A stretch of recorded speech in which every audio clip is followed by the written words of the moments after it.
Good evening, everyone.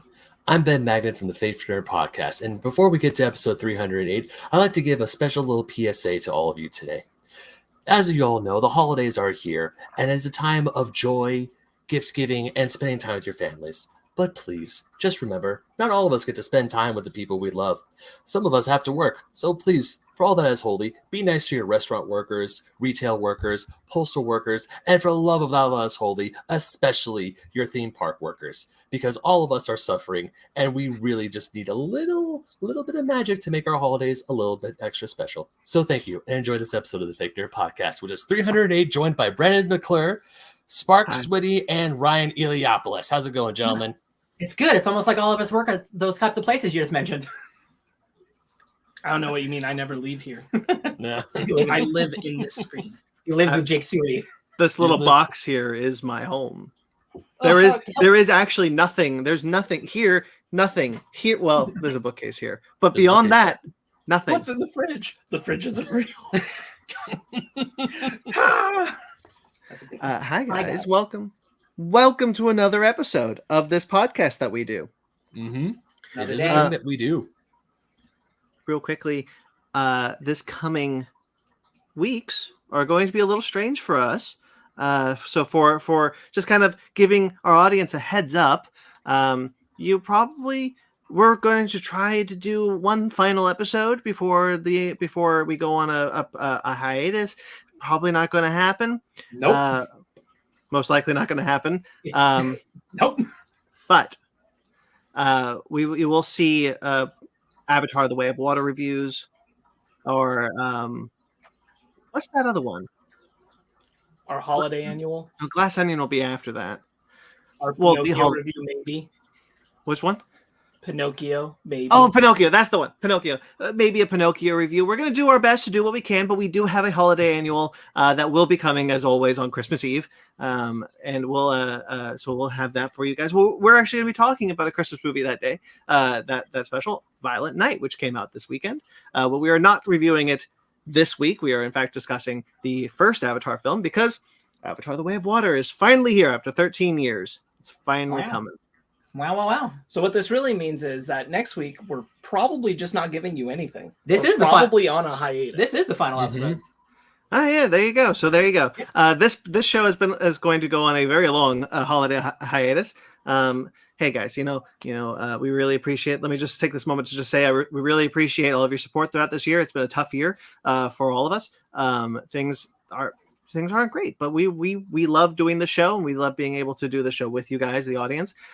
We hope you have a good holiday. If I ever get to say that before, we hope you have a good holiday, and that things go well for you in the new year, and things go well for us in the new year. So we'll see. That said, let's get into it. We got some links in. Hi, Gail Reagan. It's been a while. Hi. Hello. Thank you for joining us. Oh, yeah, that's been a while. Hi, Gail. Hello, Gail Reagan. So first off, links in the description. I have what looks to be my final piece for Screen Rant. I have not said this out loud publicly yet, but I am moving from Screen Rant to Comic Book Resources, CBR. They are... it is actually a raise. I'm getting more money, which is nice. So I'm going to be doing... I wasn't trying to clap too hard, so the mic. I was trying to do it just enough so a golf clap, 2 fingers. Oh, that sounded bad. All right. Okay. Anyway, never doing that again. Yes, I'm going to be moving to CBR, doing the same thing, but more money, which is nice. That'll probably be in the new year because of everything going on. I've got a pretty big vacation coming up. So my piece for Screen Rant was. Non-superhero actors legacy actors who return to their roles many years later. So your Harrison Fords in Indiana Jones, Blade Runner, and Star Wars, or your Willow in Willow, the TV series, Sarah Connor in Terminator: Dark Fate, things like that. All those. So I did that. That was fun. So check that out. That's there. That's all from me, though, because Ben Magnet over here has a new episode of D&D Dark. Episode 6 is out this week. Yep, episode 6 is out. We, the party has parted ways with a different character, and I'm not going to say whether she will or will not come back, but we are on our way to our next adventure. So we just beat a boss, and now we're on our way to a whole new place. So go ahead, check it out. So what you're telling us is next episode they come back. Yeah. Mm-hmm. I don't want to. This is what happened. Like, I cannot confirm or deny a boss. I just want to say real quickly, Ben, the last episode, episode 5, the one that came out 2 weeks ago, says she will return. Ah, damn it! So, but you don't know when. Your marketing team, come on, man. This is your chance, buddy. I don't want to talk so much about it. I want people to listen to it. Because this could be the final time that you talk about this show this year. Why don't you tell people a little bit about what that show is real quickly? For those of you who may not have heard yet, or this may be your first episode or something like that, what is D and Dark? D and Dark is a Dungeons and Dragons real play podcast where our dungeon master, Danger Dangers, he gives us essentially the basic rule set of Dungeons and Dragons 5th edition, but the way it's twisted is that our player characters are all played by different variations of famous universal monsters, whereas my character plays Frankenstein's monster. Very cool. So yes, the latest episode 6, is down below, and of course you can find the rest of the episodes from there if you want to catch up. It's a good show. I enjoy it. As far as us, though, we have some links. Our Fake Nerds Watch episode, our final episode of Fake Nerds Watch for Star Wars Andor, episodes 11 and 12, we cover in one episode. That is linked below. That came out this week. Hey guys, Andor's a great show. Big surprise. It was Tuesday night, and I'm like, I can't watch Andor. I'm just gonna restart it. Oh no, Andor. It's a good show. Can't wait for it to come back. Really enjoyed doing that discussion series. Check out all the episodes. We cover them all in chunks, in arc chunks. You can check it out. Very cool. And Guardians of the Galaxy holiday special is up both as an audio and a video links, which are both below. We talked about the latest entry, the final entry in Phase 4, and the latest entry in the Guardians franchise. Love it. Good. We really like that. Spoiler alert. Yeah. All right. That's the links in the description. Check them out. We greatly appreciate all of your support. We work really hard, and we really like people looking at our stuff. So check it out. Yeah. Who wants to go first of the week? I'll do it. I'm basically in tandem with everything he did. So That's not totally true. well, mostly. Just real quick, shouts to Gail Reagan. Sorry about lots of overtime sickness. Yeah, it's going around. Ben's going around. Got that too. I have seen a dramatic increase in people at school and at work putting on masks again, and I'm like, wow, I'm really glad I've been with the program the whole time. Okay, anyway, we've talked about it before. I'm in a class where I watch a movie, and then someone who worked on the movie comes and talks to us about it. And this week was Top Gun Maverick. And the person there was the location manager. And he brought a crap ton of background footage of where they were filming all of the actual like military pilots who were flying the aircraft and going to all these different locations. And basically they can film anything they do in the aircrafts for the movie for free as long as it's part of their training regimen. So as long as it falls within their training parameters for what they need to do for training, they can film it and just put it in the movie. Oh yeah, that's it. Really cool. He was a really nice guy. He's one of the only confirmed people to ever tell Tom Cruise no. And he told us this confirmed yes. people. Yes. He was in a meeting with he also said like truly the film was directed by the director, but as well Christopher McQuarrie and Tom Cruise were so hands-on with like, and that was intentional. They weren't taking the movie from the director. Like they all collaborated completely and wholly throughout the entire film. He talked about it was really the three of them making the movie. Mm-hmm. So he was in a meeting with all of them, and the shot in the film where they come in really low and you see like the jet stream coming off of them, as they're like first coming in for the final mission. And just before they get to the bridge, it's like that first like beautiful shot where they come around the corner and you see those jet streams coming off. So Tom Cruise wanted a lower shot for that, lower camera shot. So he's like, we should go put the camera on the ground. And he went through how he spent months making sure they could fly as low as they wanted to in this area, because where they are, I forget the exact location, but where they are, it is classified as true wilderness.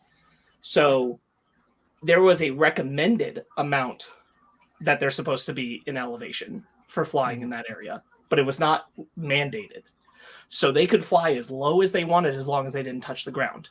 But they couldn't put anything on the ground. It's true wilderness. They could not put something on the ground. And so when Tom Cruise said he wanted a camera down there, he had to be like, no, you can't do that. And Tom Cruise is like, what do you mean no? And he's like, well, this is wilderness, like with a capital W. And he's like, what does that mean? So like when he gets to the end of the story, what he offers to Tom Cruise instead is to have a helicopter that can fly 5 feet off the ground with the camera pointed up for the shot. Like a little drone. Yeah. Interesting. That was the compromise he had to come to, but he had to tell him like, no, like we're fudging legal lines by like technically being okay to do this, but like, woo, if something goes wrong, we're in big trouble. Yeah. Flying at that low elevation, we can't put anything on the ground. Really cool, really great visual information. Watch Top Gun Maverick again. That's a great movie. It's true. I have had a medical issue for the past couple weeks. And this week, they've done a lot to fix it, which means I've needed a lot of rest and medication. And so I've started not being able to go to work because of it. And I also started doing a little more pot to ease the pain. And when I was doing pot, there was something I wanted to watch in particular to just kind of like let my mind go away for a while. And that thing is Garth Marenghi's Dark Place. Oh, you didn't tell me this. Thank you. I know I didn't. Oh, God, I'm so excited. So I watched all of Garth Marenghi's Dark Place this God. week. High. Dude. Very high. Oh, my God. If you haven't watched it, it's very short and it's very good. And there's really no good way to describe it. You should just dive in feet first. I just really enjoyed it. I had a great time watching it. I'm very happy with the choices I've made with my. I'm so glad. That makes me so happy. Yeah. God. Oh man. Truly a ridiculous British show. Fortnite. I played some Fortnite. You played some Fortnite. We grinded the shit out of Fortnite over the last couple of days. I very much did. I needed my Spider-Gwen. I got Spider-Gwen. I got Spider-Gwen and her with her face off, the mask part. That was too much grinding for me. And I got her first alternate outfit. Just the first one. That's which is like the gray. Yeah. Yeah. And once you get to that level of the battle pass, like the normal battle pass, things are like 5 stars, 2 stars, like all these things are like 20 stars. So that's some like grinding, baby. So like, yeah, I you beat me. I'm jealous. I was very happy. I wish I could have gotten to the next one because it's like it just basically makes the pink on her outfit really glow and puts in a light blue in the middle instead of a black. That's like an astral kind of blue. Anyway, normally I don't care so much about those bonus levels because they're usually alternate color cosmetics for Fortnite main characters, Fortnite original characters, and I'm like, I don't need to work that hard for them. Mm-hmm. However, occasionally they have someone like Spider-Gwen who they make it for them. Doctor Strange had it. Strange had it. Yeah. Spider-Man had it. Where I'm like, dang, those are just in this game. Those are just Fortnite alternate outfits. Like they're just different color schemes, and I'm like, those look really good. Yeah. So I was happy to get that. Fortnite's really cool. Still really enjoy playing it. I'm excited to start this new season because I've seen the Unreal Engine stuff. Oh my God. And augment reality stuff. They've added a lot, and I'm sure we'll talk about it another time because I haven't touched it yet, but I'm very excited. Fortnite is the first game to use Unreal 5 that's officially launched. There are still games that are in development for years that are going to come out later. This is the first game to use Unreal 5, and it's Fortnite, a cartoon-looking game. Some of those textures are like real. Like you're just in a house, and you're like, that looks like a house. What's going on here? Like I can't believe Fortnite this continues to. Oh, thank you. And Doom guy shows up, and Geralt's showing up, and My Hero Academia, and the Hulk is showing up, and I'm just like, oh Ben, you didn't see the Deku trailer? Ben, you gotta watch what's in this season. Yo, plus Ultra, baby. I knew Ben, the Doomslayer was there. I knew Geralt was there because of Ryan, but we get My Hero Academia. And Ben, Doomslayer and Geralt are in the Battle Pass. So we're grinding, and I baby. think Deku is also in the Battle Pass. He just hasn't been revealed yet. So we're grinding, baby. This is a good season. This is an interesting season because the very last chunk of levels, they're not even on the page. Mm-hmm. You only go up to level 95 right now. Oh, spicy. So they're not showing you what the last 5 levels unlock. Anyway, Fortnite is a great time. One day we'll get Brandon into it. Not at this point. what you're saying is we're just gonna blaze through the news and the topics so we can go play Fortnite, right? Bro, I gotta go to sleep. I'm tired. I got schoolwork to do. I'm still in finals. And real quick before I go on to my last thing, I will answer Gail's question. I don't mind. It's not a huge deal. I have a abscess that grew on the back of my neck that they have to treat, and it just takes time to be treated. Anyway, Hi, Mag. you're right, Meg. Bleach and One Piece are probably next. I said Chainsaw Man. I guarantee you. I told him how cool would it be if Chainsaw. Oh, I guarantee Chainsaw Man is coming before Bleach. Pochita's back bling is so obvious. Anyway, the last thing is Ryan and I finished the Midnight Club, which also is not getting a second season, which is a huge bummer. And Mike Flanagan was very gracious to go and tell us all the answers to what would have happened with season 2. Entire plot. Like, I've never seen a creator do this before. He's like, hey, this show is not getting made. Here's beat for beat everything that would happen in season 2. Like, everything. And it's super unfortunate because it's truly a great show. Fantastic performances. I love literally everybody on the show. And the reveal about some of the stuff that he was going to ultimately come out with in season 2 is some of Mike Flanagan's hardest hitting emotional stuff, I think. Yeah. And I can only imagine, like, he's just summarizing it. Like, I can only imagine how it would have felt watching it. And I'm saying that having watched Midnight Mass and the ending of Bly Manor. And I think this might have topped it. Emotionally, oh yeah. And because, like, again, if you don't know anything about Midnight Club, it's about a group of terminally ill kids dealing with a spooky house and things are happening. But, like, the emotional stuff in it is so good and so extreme. And the character work is so good that, like, he only makes standalone projects, like, like Bly Manor and Midnight Mass and stuff. But, like, this was like his baby that he wanted to turn into a series, and Netflix said no, and he left Netflix because of it. And it's heartbreaking because, like, again, like, Flanagan don't miss. Like this is like a top 10 thing. Like, I think the show's incredible. Yeah. And it breaks my heart that it's just done. The last 2 episodes are filled with such truly emotional scenes.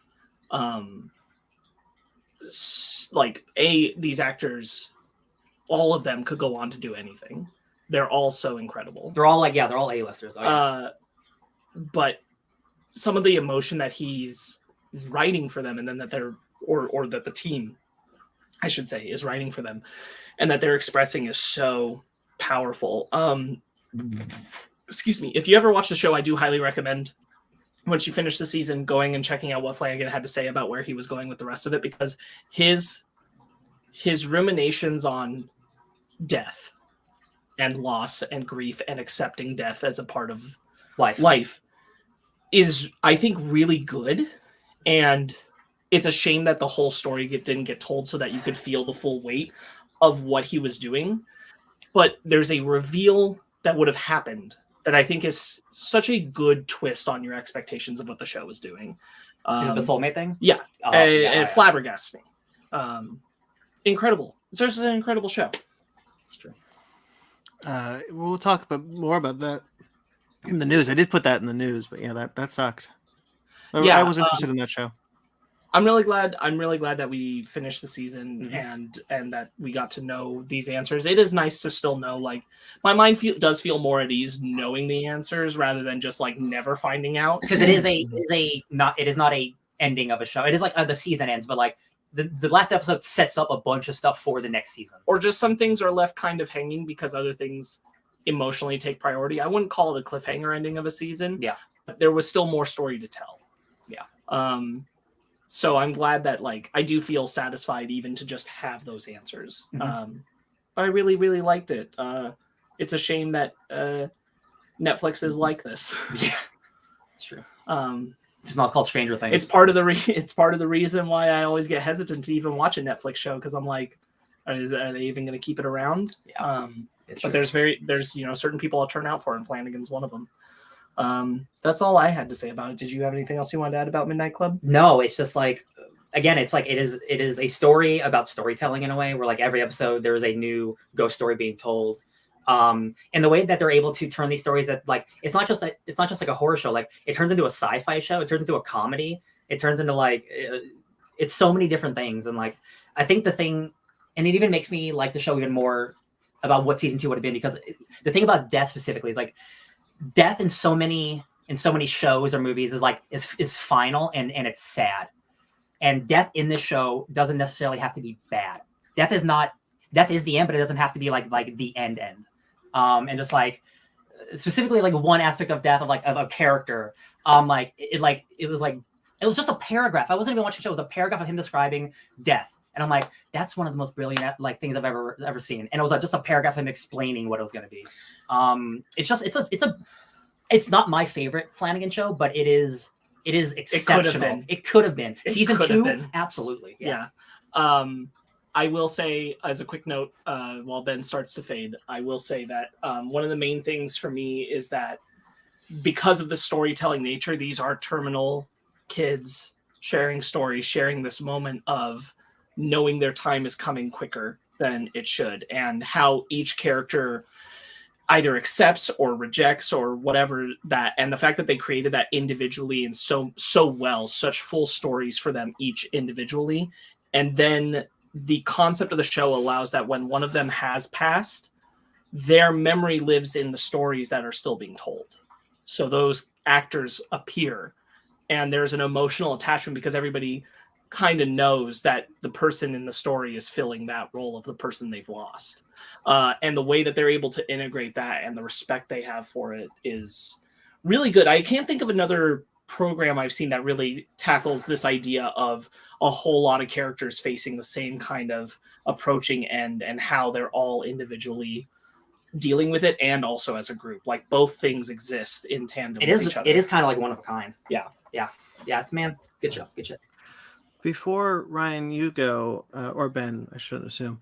I want to acknowledge Gail's comment real quickly. The latest comment, since I haven't been able to have a lot of time off, this is actually my first 3-day off in 2 months. Good for you. Well, thanks for spending it with us too, real quick. Thank you. And asked Ben what he thought about Andor. Because we have a lot to talk about today, I would actually prefer if the comments were about stuff that we were talking about in the moment, or in the episode today, because we have many episodes about Andor, Horror Fake Nerds Watch series, so you can perhaps go check those out as well. We got a whole review show about it, Gail. We got a lot to talk about tonight, so I just want to kind of keep it going. So not really. I don't want to derail too much. Speaking of keeping it going, Brandon, why don't you just go? Sure, I don't actually have a lot. So God of War, playing a lot of God of War, trying to get the. Sparks, were you done? I'm so sorry. Oh yes, I'm done. Okay. So yes, God of War. I've been playing a lot of God of War. Some of the Ryan was right last time when he talked about it. The post game stuff is very good. Some of the best I've certainly seen. The game doesn't end. Frankly, like that's what happened. Like the game kept going after the end of the game, and it's really cool. I'm doing some cleanup stuff. I'm pretty much almost done. There's one boss, and I won't spoil what it is, and I won't spoil who it is, and I won't spoil the situation around it. I will only say my feeling of fighting this boss was very, very frustrating. I think there's a couple of bosses like that. Well, this one specifically, because it's there's a kind of like a lead up to the boss that you kind of have to go through some trials and think. Anyway, trying to keep it vague for people who want to play the game. Trials. If you played God of War 1, that should help you right there. So this game. So this boss, man, one time they're very difficult boss. I struggled for many days with this boss, many hours on this boss, and so I'm swinging, and finally one time I get the boss down to 1 HP health. Negative, like not even. The health wasn't even registering on the health bar, but he was still alive, and I had the same amount of health. We were equal, and I was like, that was my only chance. As quickly as the neurons told my finger to push that button, I swung my axe as fast as I humanly possibly could. And I hit him. And he hit me. and I died, and it got a game over, and I had to do it all over again, and I was so upset. Every gamer knows your pain. Yeah. Yep. There is a series in God of War 1. You fight the Valkyries, and then you fight a final Valkyrie. It's not a spoiler to say there's something similar in this game. Sure, This very much is the same game as the last game, but more of it, right? So something like that. The final version of whatever's new in this game took me like an hour and a half. And I'm not playing on easy. I'm not I started the game on hard, and I was like, I want to enjoy my time, so I put it to normal because like I'm here to have fun. I'm not here to get beat up. I'm not like I play Dark Souls. I don't need, this is God of War. I'm here for story. But that final guy, same thing happened, Brandon. I got him to this much health, and he killed me, and I'm like, I wanted to quit immediately, and I'm like, and I literally went. I play Elden Ring. No, and then I one more time and I beat him, and I was like fireworks. Like when you beat a hard boss in any game, it's so rewarding. When I beat him, sorry, Ben, real quickly. So like finally after, I'm telling you guys, many days. I'm not the gamer Ryan is. No, I'm not. Like it took me a long time, and so like I'm hard as shit. And so like I'm doing this, and so finally I went online, and I was like, there are these things. This isn't a spoiler to say. There's like this amulet that you can put like amulet slots in, blah blah blah. I don't use that, not really. I kind of half-assed use it because I'm not that kind of person. I find that stuff to be confusing and too difficult to deal with. I got through the whole game without it just fine. And so like so finally I was just like, okay, what is the good amount of bullshit that I can do to this thing to make this a little easier on me? Cheese it, yeah. And so I looked it up, and I discovered some things that I was going to get to, but I hadn't got to at the time. I was like, yeah, all right, you know what? I'm going to do that. So I go do a side quest real quick. It's going to take me like 5 minutes to do the side quest. So I do the side quest. I get a thing. And beating up that damn boss was the most satisfying thing I have ever dealt with. After days wailing on this guy, just got a lot easier after I did this thing. And finally, cutting that dude's head off was just like I wanted to cry. Yeah. I'm glad you did that, Brandon, because like there is the game gives you so many ways to cheese or just help you beat bosses. And like I understand not utilizing everything for the main game, but I did, and it was so much more rewarding because that amulet, the amount of cool shit you can do, it's unbelievable. It is unbelievable the amount of things you can do with that amulet. And if you New Game Plus it one day, try it from the beginning because like there's some shit you can do that is so fun and so cool. That's the one we'll talk about it when we review it, but I think the gear system's incredibly shitty. I thought the first game's gear system was kind of shitty. I don't care about your runic level, your luck level. I don't care about any of that shit. Let me just play God of War, please. But the amulet stuff, I really liked. See, that's kind of the thing. Like, I wouldn't say I felt it was shitty, but like, I also was just kind of like, you know what, it's whatever. I upgrade my axe and I can fight harder. Yeah, whatever. I get cool battles. Sure, whatever. I max out the thing. I get cool abilities. Yeah, whatever. But that, so like, I just kind of like, just like the amulet thing, I was like, it's the same thing. It's not going to help me that much. And then but then looking, I was like, oh man, this is actually going to be much better. Yeah. You can get an ability that an enemy uses. No, I don't want to spoil anything. You can get something that the Einhar use. And once I used that then my shit changed. And like, oh man, I'm so excited to talk about the game. Okay, so moving on from that, I watched Willow. The first 2 episodes of Willow are out. I watched the show. I really dig it. I actually like it quite a bit. I talked to Princess Sparkleberry. Is that what Sparkle Bunny. Princess Sparkle Bunny. Amy. Yeah. I talked to her about it because she loves Willow, and so and even got mad at Ben for some reason, although I don't know why, for a review of Willow. And I was like, so I was kind of curious. I was like, okay, well, what do you think of Willow? Because if you're this Willow super fan, I want to know. I liked it. Did you? She hated it. She hated the first episode specifically. But I really liked it. I thought it was a lot of fun. I really like the new characters. A lot of the side characters are really fun. Actually, I like. I don't think there's a bad one in the bunch. I find them all charming in their own way. One in particular is very cool. I like him quite a bit. Good show. I'm really happy with it. I've only heard good things from everyone on Twitter, which is really exciting. That it's really cool. Yeah, I think they keep the humor from the first movie that I resonated so much with, and it's very much intact. It feels very much in tone with that first movie, maybe a little darker. Yeah, I'm enjoying it. Hopefully, we get to do a Fake News Watch on it, because that'd be really fun to talk to you guys about it. I watched. I'll talk about Troll. I watched Troll, the Netflix movie from the guy who directed Tomb Raider. I cannot pronounce his name for the life of me. That guy. His new movie, Troll, is on Netflix, and it is a pretty good movie. I did suggest it as a review once when we were talking about what to do this week, and I'm kind of glad we all decided not to, because it's a pretty good movie. There's a lot of it that reminded me, kind of in a good way and in a bad way. They use some imagery that I've always wanted them to kind of use again, but it reminded me a lot of. It kept reminding me of other, specifically American kaiju movies.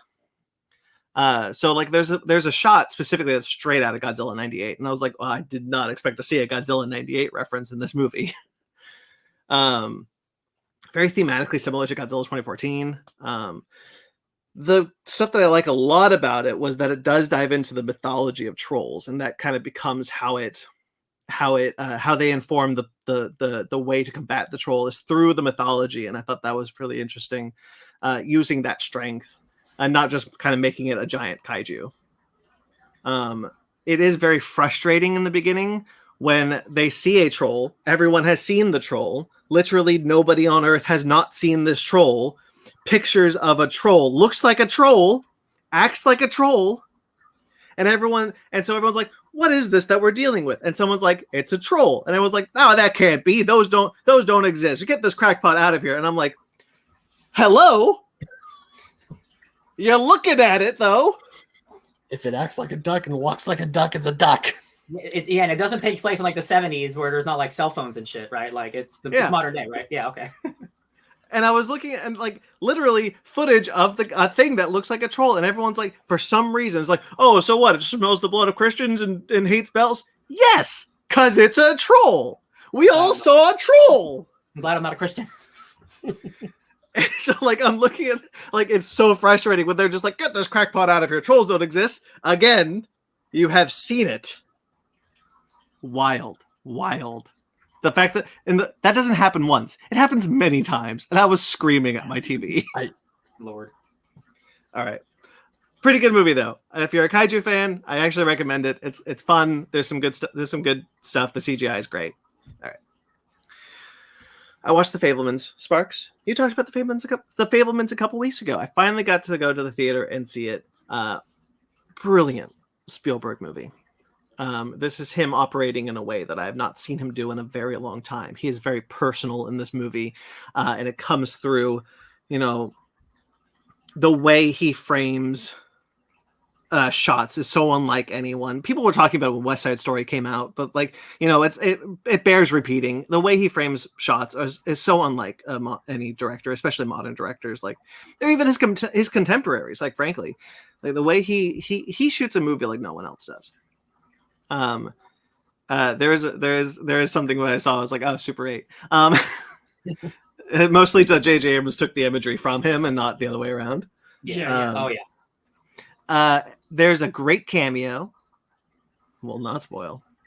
And I was really happy to also see someone have some like my side of Jewish representation on screen. It's like most Jewish movie I've ever seen. But like it felt like real for like my family. Like I was like, oh, that's something that we did. There are some exceptions, but I was like, oh wow, this feels like I'm watching something very similar to my experience. Mm-hmm. Great movie. Highly recommend it. Definitely go see it. Whether in theaters or VOD or whatever, go see it. It's brilliant. I watched. Ooh, which one next? Flip a coin. Glass Onion. No, Spirited. I'll talk about Spirited. Spirited is the new Ryan Reynolds, Will Ferrell Christmas Carol adaptation, and it's fantastic. It is. Oh, It is so much fun. Actually, It is so much fun. The music is so energetic. Ryan Reynolds is so fun in this movie. Will Ferrell is great. They telegraph the twist a mile away, so you catch it. But I'm not going to say what it is.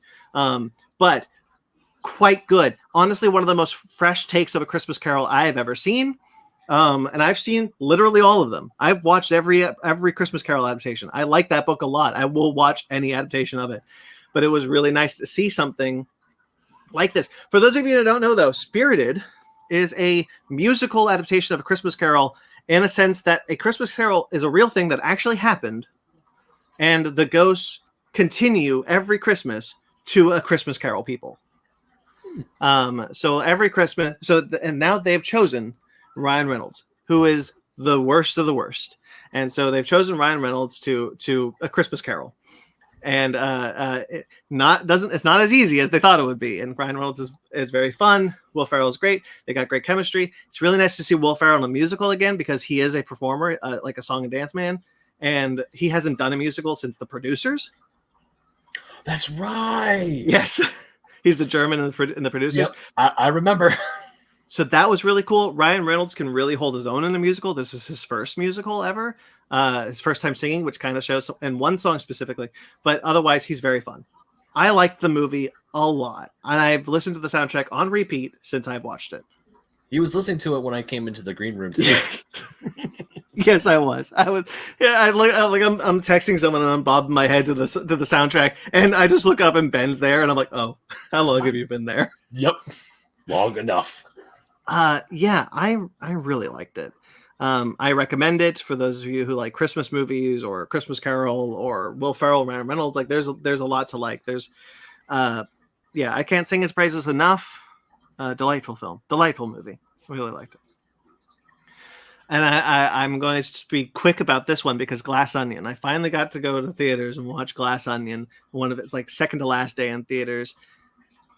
Oh baby, cinema baby. Like, what is Netflix doing, man? Like we're gonna drop the hottest movie we could have. Here's the for thing. a week. Here's the thing. The president here or whatever. Like his whole thing was like, we're not here to make theatrical movies. This was a limited time event. We don't care if it makes a lot of money or not. They literally said, I don't care if it makes a lot of money or not. Like in more professional words, obviously. But his whole thing was like, yeah, we wanted to put it in theaters for a week, but it's a Netflix movie. Okay, bro, lose $500 million. Continue to be forever in debt. Yeah. I really really liked it. Honestly, I'm not sure yet, but it might be my favorite movie of the year. I think that I felt everything's kind of sad on it. Now, mind you, I've watched Knives Out more, and it's kind of the test of a good murder mystery is whether or not you can watch it a second time. You know, can you continue to watch it once you know the twist? And Knives Out, I think, is a very rewatchable movie, even if you know the twist. If you know the who did it and the who done it, you can still watch Knives Out. Rian Johnson has a very good grasp of the murder mystery genre, and Benoit Blanc is still such a delightful role, and it's really cool to have the spotlight on him solely this time around, and that was cool. I think it might be better than Knives Out. I was jazzed. I was jazzed coming out of the theater, man. I loved it. I loved it. Comparable. It's at least comparable, exactly. Yeah, it's not worse, that's for sure. Great movie. I'm so happy I got to watch it before I went on my trip. I loved it. Cannot say more, obviously, because don't want to spoil it for anyone. And I think, There's an onion in it. There's an onion. It's glass. I think the way the film is structured, any talk about plot, spoiler. So, great movie. Next. Oh, is that okay? Not the movie next. Did you want to answer Gail's question? Oh, what'd they say? Gail said Ryan Reynolds has a reputation of being stuck on itself, and you can see it in this movie. Can you see it? Can you see it? Can't read. Can you see it in the movie? Well, I mean, he's Ryan Reynolds has a shtick that he does in movies these days, and I like it personally. He's the funny rock. Yeah, I like what he's doing the role he's kind of playing. That was Red Notice's real problem, is you can't put those two together. And I think that like he's still kind of playing that role, but I think he's really delightful in it.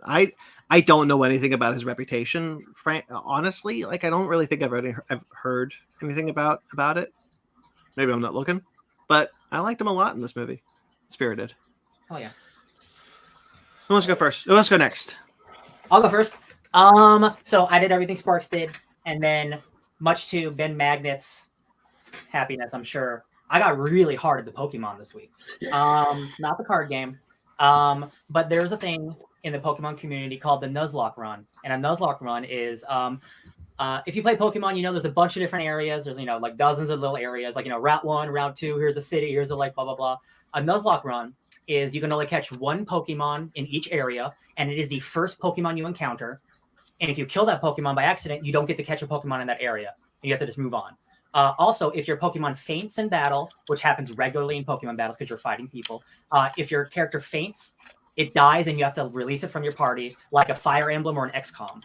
It is a challenging Pokemon thing that lots of people like to do. So I watched a bunch of those runs just out of nowhere because I found one video that I really liked, and then it was just a stampede of me watching the rest of them. And then I started to play my own Pokemon games. But Ben Magnet, I didn't play regular Pokemon games, which is unfortunately for you the only Pokemon game you've ever played because you don't play games on PC. I played a bunch of Pokemon ROM hacks this week.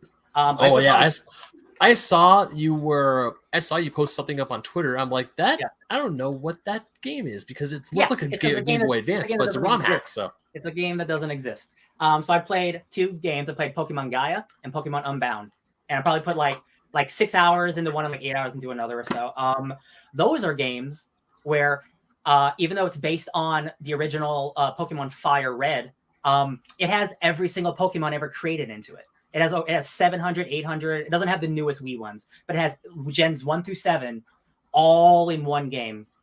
Also, it is a completely original story that's actually really well written. And it has they have like side quests, and there's a mission log.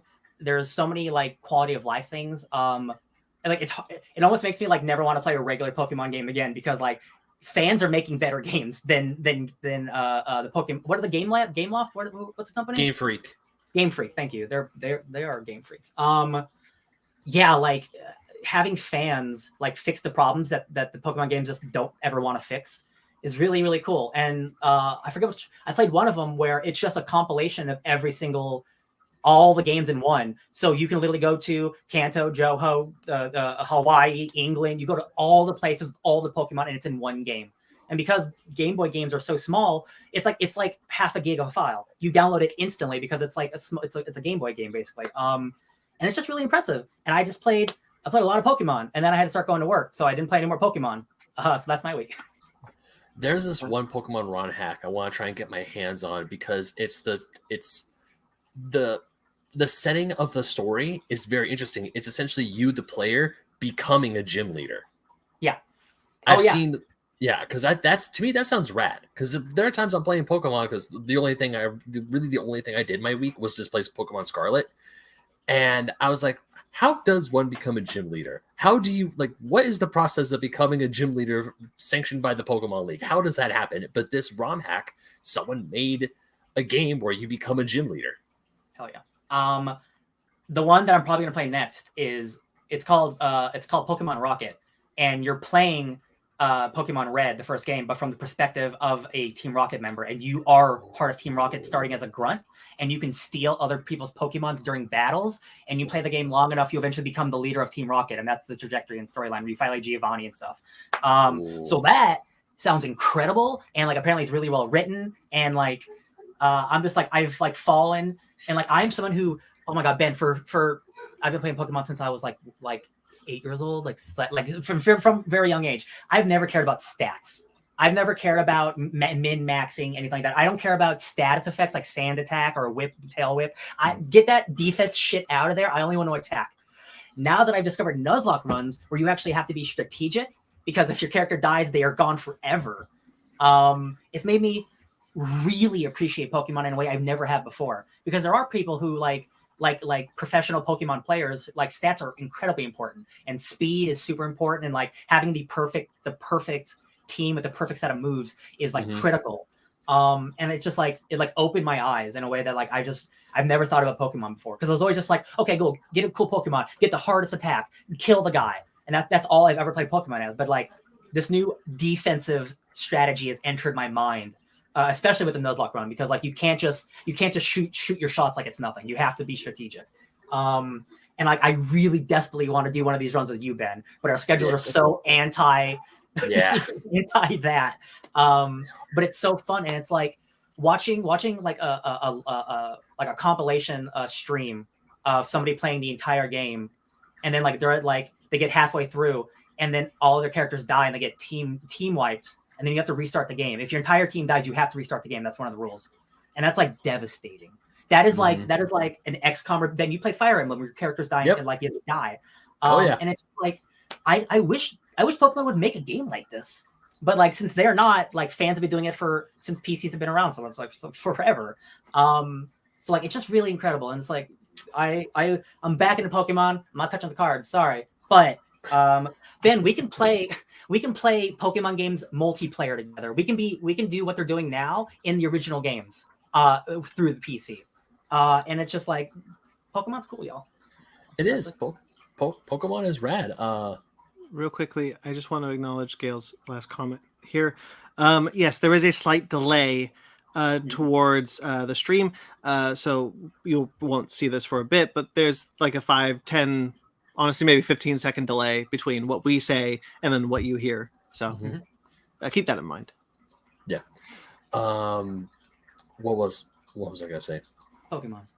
Yeah, Pokemon. Did you watch the Jaden animation Nuzlocke at all? Yes, that is the reason I started doing Nuzlocks, because I watched her animation, which has 84 million views on YouTube. That's how I knew, because I knew of the Nuzlocke thing, because I knew there was like a way that people can put these self-imposed rules on where if your Pokemon faints, you can't use it at all. And then just one day, her Nuzlocke videos popped up on my YouTube feed. I watched them with Fanny, and then she looks at me. She's like, "Do you want to do a Nuzlocke feed?" I'm like, "I kind of do now." Hell yeah! And I've been watching. I love her Nuzlocke videos. And there's time when I picked up Brilliant Diamond, I was kind of treating it like a little Nuzlocke, even though I wasn't. Like I was naming all my Pokemon, and then once they faint, I was like, "Well, good thing I'm not doing a Nuzlocke because they're dead." Yeah. Oh yeah, and you also have to name, like I never name my Pokemon. I never name my Pokemon because I want to see like when they evolve, like, oh, Pikachu turns into Raichu. Like I want to see their evolved names. In a Nuzlocke run, you have to name your characters so you become emotionally attached to them. So when they die, you're actually pissed about it. And it's just a different experience. One of the new Pokemon in Pokemon Scarlet and Violet who just evolved, because right before dinner I beat the 6th gym leader and he evolved, was a Pokemon that's just a giant thing of rock salt. And I named him Salty Boy. And Salty Boy is one of my MVPs of my entire team. Yeah, dude, it makes me so happy that you're involved in Pokemon, because when I saw that your clip on, or not your clip, but your screenshot, I'm like, oh my god, he's playing Pokemon. My squad of random generations everywhere. Yeah, I was like, oh damn, he's into something. So the only thing I really did this week was just play Pokemon Scarlet. My week sucked. My week was absolutely god awful. I watched Avatar, I played a little bit of Pokemon Scarlet, and I played a teeny little bit of Pokemon TCG online. That's it. Hell yeah. I want to talk about Pokemon a little bit more since we can. The stream that made me want to do a stream with you, there's this guy named on YouTube, his name's Salty DK Dan. And he's really funny, and every Pokemon that he gets, he has a friend on Discord play that Pokemon. So he has 6 friends with him at all times on Discord, and they're choosing the moves in the match for him, basically. And like he's playing what's the newest one? I'm sorry, it's Scarlet and Violet, that's right? Scarlet and Violet. Yeah. He started doing Nuzlocke run of that live. And he got a couple hours in, and like his starter Pokemon fainted when he didn't think it was gonna faint. So he lost his strongest character and his starter, and he was devastated. The entire chat was devastated, and he's like, I don't even want to play this game anymore, y'all. Like, what's the point? And then having your starter faint is the worst feeling in the world, even if when you're not doing a Nuzlocke, because that starter, that is like, because in my run, I have a fully evolved Skeledirge. That's the final form of Coco, the little fire crocodile. Cutie. He is a badass. And there are times I have to kick him off. I have to put him in a box because my team he's so overpowered compared to the rest of my team that I have to beef him up and then bring him back into the fold. Mm-hmm. But just any time where I'm in a pinch, your starter is the one who gets you out of it. Like when I was a kid and I first got the game, I would steamroll everyone with my starter. That was the only Pokemon I used. I would just I didn't understand how to gain experience, level grinding. I didn't know any of that. I was just like, I have cool monster slays other monsters. I win. Yay. Yeah, it's I'm going to be playing a lot more Pokemon. Yeah. I am excited. I am glad that you and I are going on a Pokemon Renaissance together, my friend. This is going to be a good time. And hey, they patched Scarlet and Violet a little bit, and they're going. Yeah, they did. And Nintendo released a statement basically saying, "Wasn't our fault. They need to fix their shit." And Nintendo doesn't patch a lot of their games because the thing about first-party Nintendo games is like they are like the most quality, most like controlled. Like when you get a first-party Nintendo, like a Sony game, like a God of War, those games come out perfect. Mm-hmm. And this is the first Nintendo game in a long time that's supposed to be like, it's just supposed to be perfect. That's just how it is, and it's not. And just people just can't accept it. And which is fair because when you buy a game, you want it to work. But again, Ben, you can attest to it. I've watched a lot of streams. The game's incredible. It just looks bad. Like it's like super choppy at times, and I'm like, yep. It looks like a robot. Yep. Yeah. What was I gonna say? Yeah, Nintendo. Like once again, Game Freak is a second-party developer for Nintendo, but that should not mean that the Game Freak can like put this out in the buggy mess. Even with like you were saying, first-party Nintendo titles, Breath of the Wild, it took them how long to find that one glitch in Breath of the Wild where just the textures wouldn't load up immediately, and it just took them like a little half second longer. And then Nintendo's like, okay, we'll patch that, and because they didn't know it was a thing until some random person found it. Yeah. Wild. Yeah. All right. Shall we bread and butter then? Shall we news? I mean, that's usually what we do. All right, let's do it. I should have had this queued up. I do now.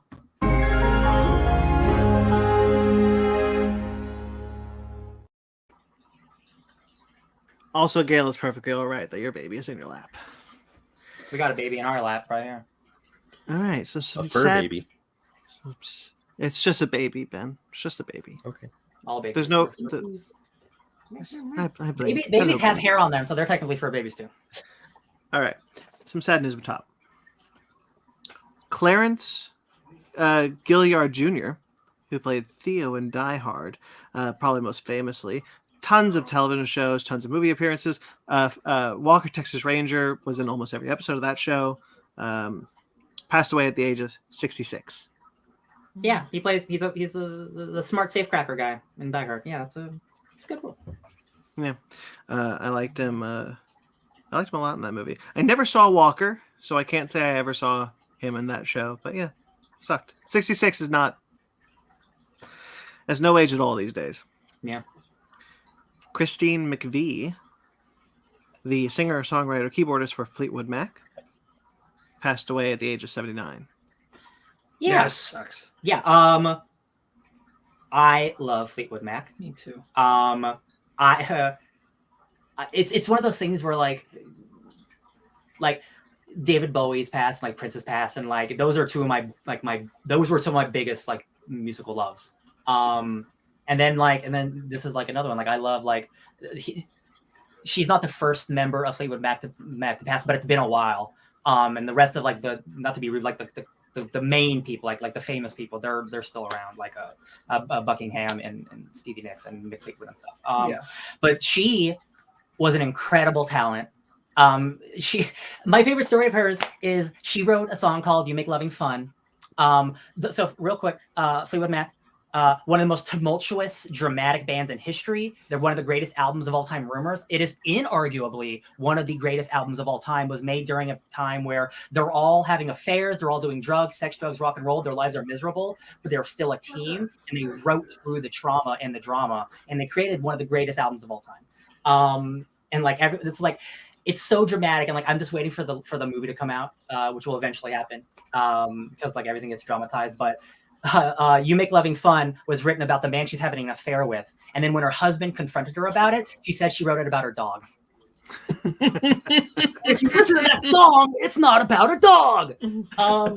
I just like this is one of the things where like there are bands I know I'm just never gonna see. Like obviously again Bowie and Prince, like they're past, but like old bands like Led Zeppelin, I'm never gonna see Led Zeppelin, right? Like some of those people have passed away too, but like I'm never gonna see Fleetwood Mac ever, and like that really really bums me out because I listen to Fleetwood Mac almost daily, and if I'm not listening to it, it's playing at work because we play good music at work.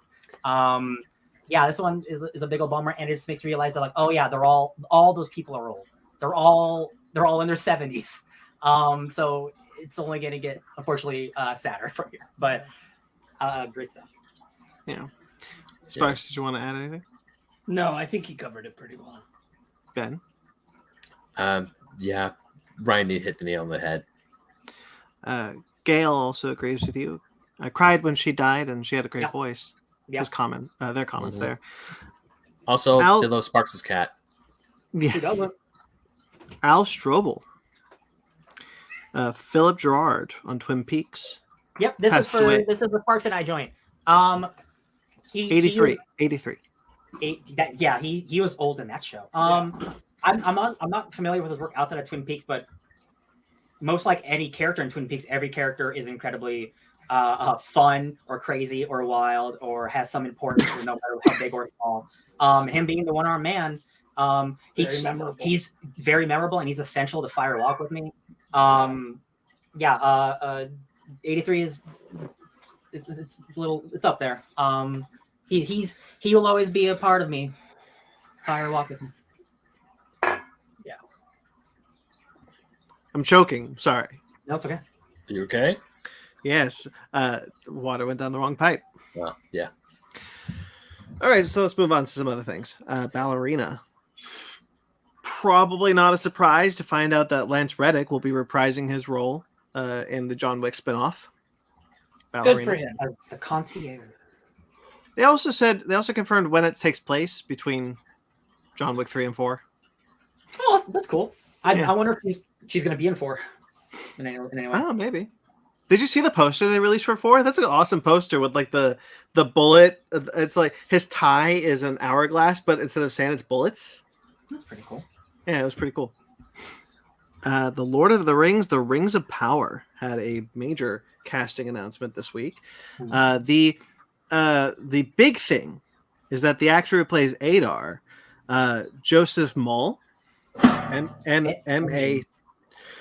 M-A-W-L-E, is being replaced for season 2 by Sam Hazeldine, who was a character in Peaky Blinders. He had this to say about it. He tweeted about this when the news came out. I loved my time exploring Middle Earth and diving into Tolkien's mythology. I'm so honored that the character was liked. He cared deeply about telling you his story. Though as an actor, it remains my wish. My job description to explore new characters and worlds. My wish to. That was weird. I'm sorry, I missed that. I think I messed that up.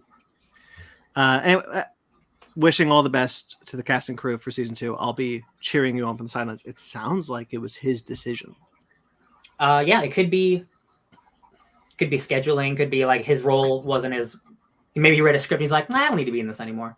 Who knows? At least he sounds like he's leaving like on like good terms. It wasn't like anything like nasty. Yeah. When he said he was being replaced, my first thought was like, "Oh, what did he do? Did he say anything? Did he do something? What's going on?" But it's like, of course, we hear a statement, and now it's like, okay, so it's probably his own volition, and he doesn't sound bitter about it. So okay, yeah. It could also be a PR thing, like he doesn't want negative press around the show, so he's just putting this out. That could also be true. Gabriel Akuwudike, Yasin Zaitz Ator, Ben Daniels, Amelia Kenworthy, Nia Toll, and Nicholas Woodson have joined the cast as well.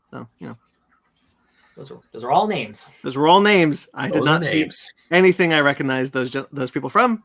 Wish you the best of luck. Well, I mean, to be fair, a lot of Rings of Power season 1 also had that. Yes. Dune: The Sisterhood cast Mark Strong as Emperor Javicho Corino. description reads, a man from a great line of wartime emperors who is called upon to govern the Imperium and manage a fragile peace. Mark Strong's a good guy. We all know who Mark Strong is, of course. Jade Anouka, Anouka. Sure. From his Dark Materials and Last Christmas, we'll play Sister Theodosia, a talented and ambitious acolyte at the Sisterhood who harbors a dangerous secret about her past.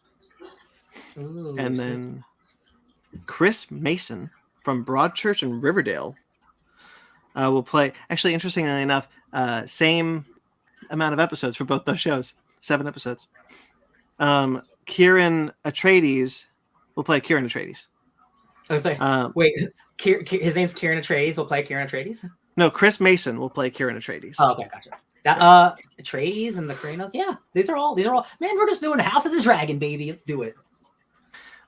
Basically, the thing says, a swordmaster to a great house whose ambition to live up to his family name is disrupted when he forms an unexpected connection to a member of the royal family. Well, sounds like Paul. Ryan, why don't you answer Gail's question? I cut myself at work, so I'm wearing a blue Band-Aid or a blue finger condom, as I call them. And the green screen's picking it up a little bit. It looks really funny, I must say. Yes. Loki has cast Kate Dickie from The Green Knight and The Northman as the villain for season 2. Yeah. So this is not to be mean to the actor. This is actually a positive. She's so good. She's one of the most evil looking ladies I've ever seen in real life. She looks like she belongs out of the 1800s. I've only ever seen her play just the most vile, evil people.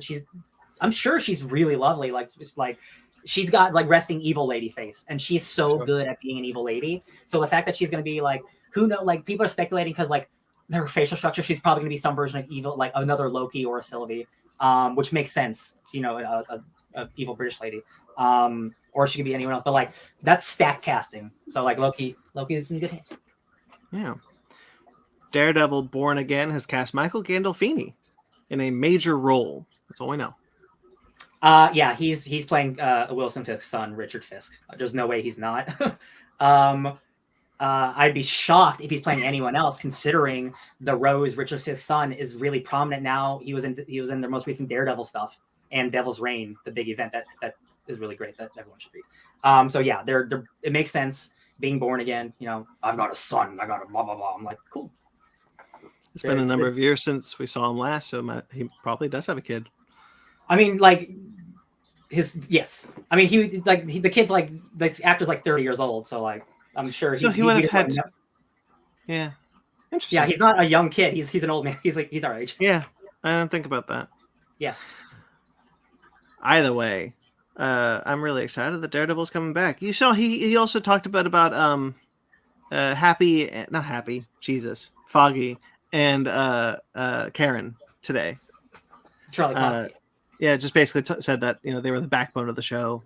Like, he's not saying if they're back or not, but that kind of sounds to me like they're back. Yeah, there was silly speculation that Gandolfini would be playing Foggy, and I'm like, they're not going to recast Foggy if they're bringing half the cast back. That would be incredibly silly on them. So like, yeah, we got more Fisk on the way.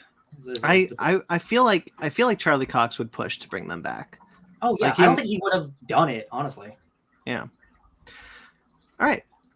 Before we talk about the trailer, we're going to talk a bit about Transformers: Rise of the Beasts, which, because the trailer released a ton of casting news. So here's who's playing who. We already know about Peter Cullen playing Optimus Prime, and oh my god, I just completely blanked on it. Ron Perlman playing Optimus Primal. So outside of that, Michelle Yeoh's in this as one of the Transformers. I forgot who. Peter Dinklage will play Scourge. Yay. Liza Koshy will play RC. John DiMaggio will play Stratosphere. David Sobolov will play Rhinox and Battletrap. Interesting note about Sobolov is that he is the only member of the original Beast Wars cast to be in the new movie. Nice. He played Depth Charge and Teletran 1 in the first series in the 90s. He's coming back to this movie. Very cool. Playing Rhinox? That's awesome. Those Yeah, are some Rhinox. awesome big names. And if the dialogue sucks, they don't mean shit. As the Bayformers have proven. It's not Bayformers, though. No, I know, but I'm saying we've had big stars play Transformer voices before, and if the dialogue sucked, it didn't mean anything. True. Michaela J. Rodriguez will play Nightbird. Cristo Fernandez will play Wheeljack. And Toby Nwigwe Nuigwe? will play Reek. So, Cool. very cool. The Boys has cast... Sorry. Simon Pegg is coming back for The Boys, season 4. Cool. Yay. But they have also cast Huey's mother in Rosemary DeWitt from the Staircase in Black Mirror. She will play Huey's mother in the next season. Cool. I like family stuff. Elliot Knight, who played Dove in Titans, and Rob Benedict, who played Chuck/God in Supernatural, have been also added to the cast of season 4. I'm so excited for the girl who played Dove. She's so good. Yeah. Oh, she's so good. Yeah. The guy Dove. Oh. Wait. There's a black guy who plays Dove in that show. In Titans? Oh, the new season? I don't know if it's the new season. I just know he's I credited. I watched 2. Because the first 3 seasons of Dove is a girl. Yeah. Well, probably in the later seasons then, because he is credited as Dove in Titans. Interesting. Christ. Well, glad we jumped off before. Significantly less interested. I mean, Yeah. I'm excited for the boys, but No, because What a bummer. it's Minka Kelly, and I was like, is the name wrong? But no, we just didn't catch up to the show. No, let me actually pull it up. Elliot Knight. Yeah, let's see. Well, he's also in Color Out of Space, which is cool. Yeah, Titans. Don Hall for 2 episodes and 1 episode in season 1. Hank and Dawn, and 1 episode of season. He's the original one that dies. He's barely in the show. Barely in the show. Yeah, oh, okay. Then that's not much of a credit. And then I season don't 3 remember in that. Souls. It's Okay. season 3 and season 3 in an episode called Souls. Yeah, I mean, he doesn't have a whole lot, but that was what he was credited as. Cool. Good for him getting a bigger role. I'm excited for God to show up in The Boys. Sure. Hey, Eric Kripke can bring back all of his supernatural buddies. Definitely, Eric Kripke, give people work. That's fine. I got too much of that character in another show, so Sure. that's fine. Mike. Okay, so that's all the casting news. So exciting stuff. Mike Flanagan news. We talked a bit about it up top already, but we'll just kind of run through some of it. He and Trevor Macy have signed an exclusive multi-year deal with Amazon Studios to develop shows. Now, the day after this came out, it was revealed that Netflix had canceled The Midnight Club. Yeah. Coincidence? Nope, not at all. Basically, for Amazon Studios, he will develop new shows. It's going to be an exclusive deal. He's going to develop new shows. And for Midnight Club, as Ryan and Spark said, he has posted what his plans for the next season and answers to mysteries online. He also said that he's actually excited about going to the week-to-week format because that's what he wanted to do with Midnight Mass, but they wouldn't let him. Interesting. Yeah, and Midnight Mass is absolutely a show that builds week to week, and that is a show I love that show, and I binged it. I think that show would have been better week to week, actually, because you have to stay with some of the shit that happens. It's really funny too because Netflix markets Midnight Club as an entry in the Flanaganverse, and they clearly didn't care enough. No, because that's over now. That's dead. Yeah, it does. I'll watch. I would say support Mike Flanagan on Netflix, but he doesn't seem to want to anymore. No eventual second season to Haunting of Hill House. Yeah. Yeah, he obviously the connection between these two news items, not a coincidence. He found out they were canceling it before we did, and he made a deal with Amazon Studios because he was upset, perhaps he felt unfulfilled, but there it is. Mm-hmm. I'm sure it was a last straw in a string of Netflix bad choices. Yeah, probably. It's true. All right. Warner Brothers Discovery apparently Amazon once again is closing in on a quote unquote big deal for DC animated content on Prime. HBO Max. What? Oh, it's the Batman. No, yeah, but I'm like, They want Cape Crusader. Yeah, they want the Cape Crusader show. It's like, well, Zaslav was like, I'm gonna sell it. No, I know. I'm gonna shop it around. I know. I'm just glad it's somewhere, but like, why you don't want your Batman thing on your Batman network? Because Zaslav's stupid. Yeah.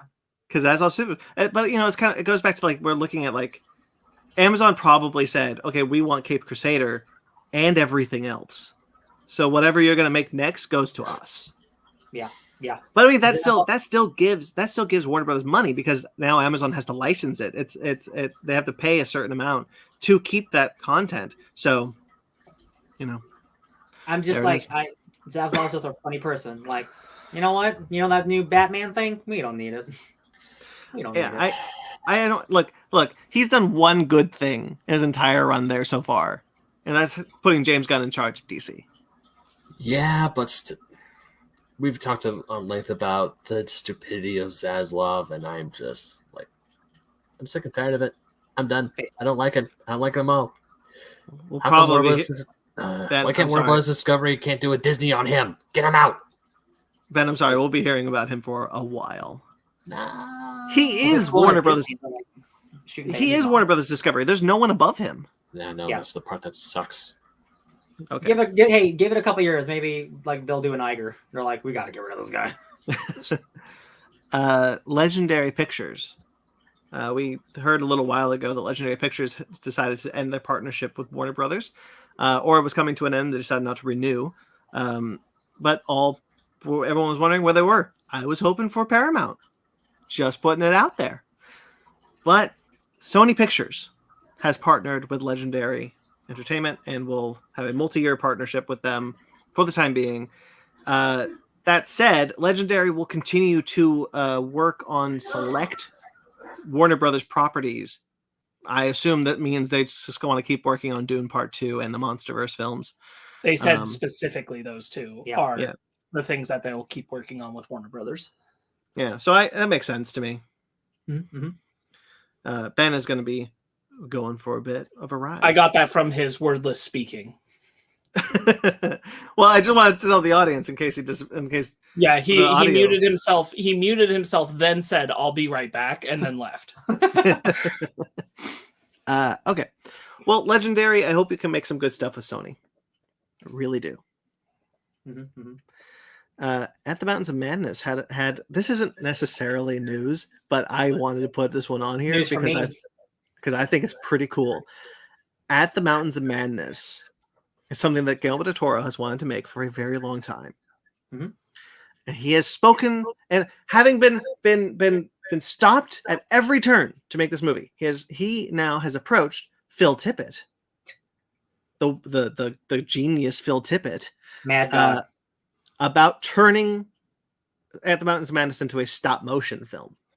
Yeah. So, hello, H.P. Lovecraft fan here. That is one of those movies that's like unfilmable. Like one of those, like they're just the concepts and the things that they're doing are like really, really hard to pull off. So Del Toro was trying for years to try to make a $150 million rated R cosmic horror movie. And everyone was like, no, are you effing crazy? That's never going to happen. And to be fair, it wouldn't make its money back. Like the type of movie, like it's crazy shit. If it's adapting it the way that Del Toro would, it's not going to get the money. There would be 7% of people who like it because it's just too gross and weird.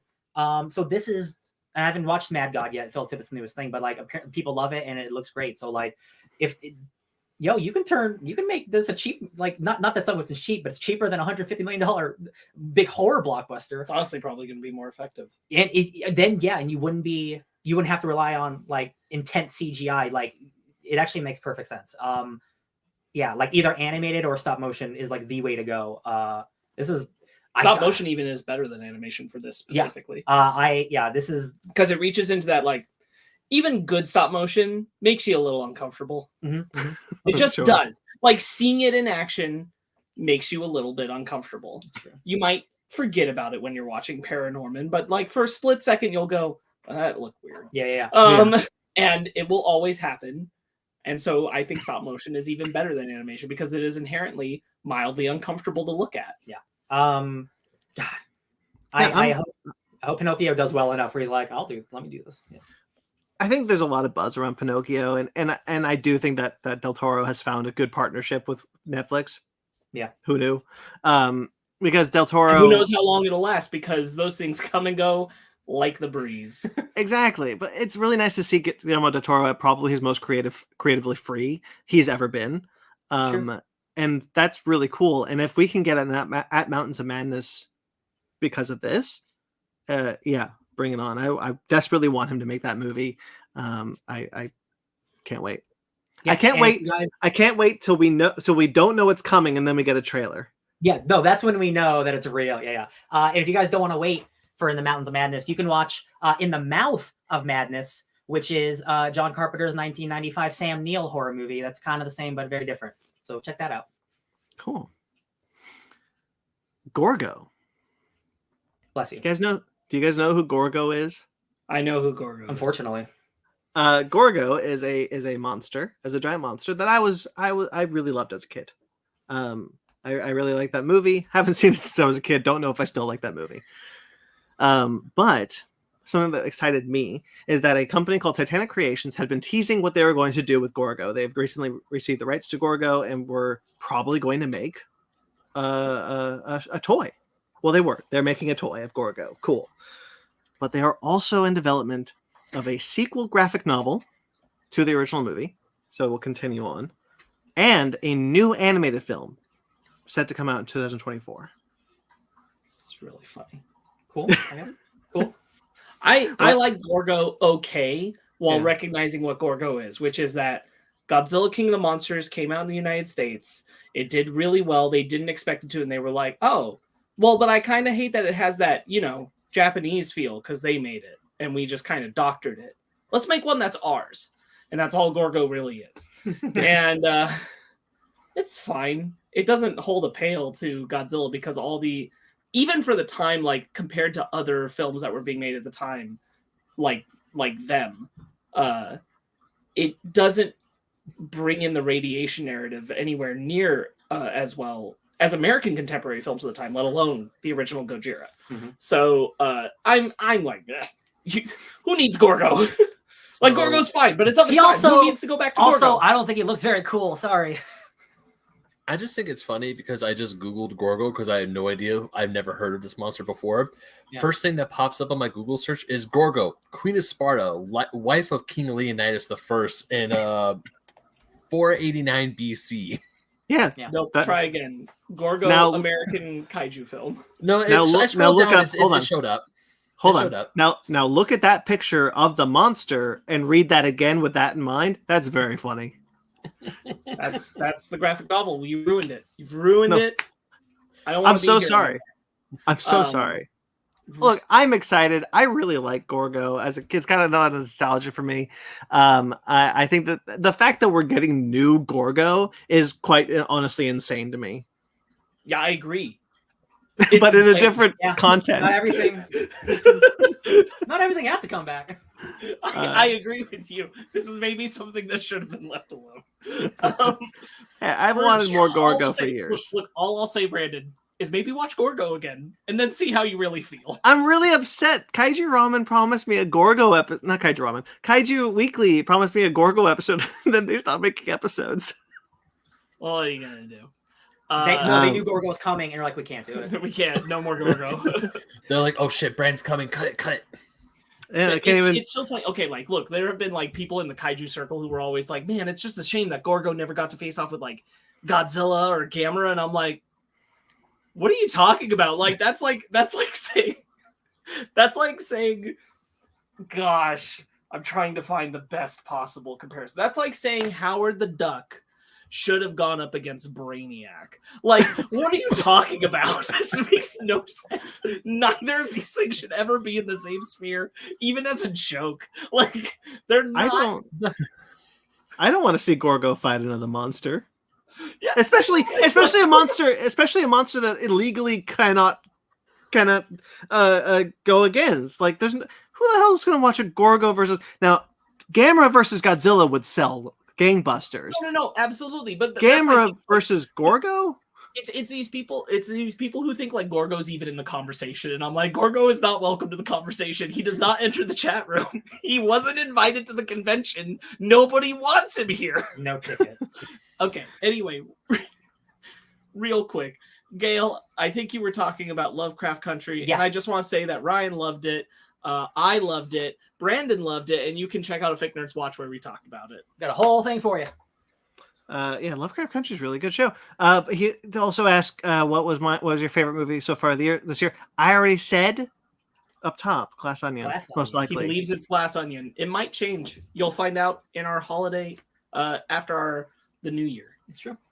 Until the New Year, yeah. Actually, Okay, that's fun. Gorgo's fun. I'm glad we had that discussion about Gorgo. dun, dun, dun. Oh, wrong movie. No, I want to watch that thing. You're right. You're right. People act like they can do that, and that's like, yeah, that's Gorgo, and it's like, get out of here. Sparks is that gif where he goes, "Get out." All right. I'm just saying, watch the movie again, and then we'll talk. You know, I will. I just want to keep it in my head a little bit longer. That's fair. Keep the It's dream got a- alive. It's got a little nostalgia for me. I'm like, yeah, Gorgo. Because here's the thing, Gorgo. Not to keep going with Gorgo. I'm so sorry, but like, Gorgo was the only other monster movie I saw besides Godzilla.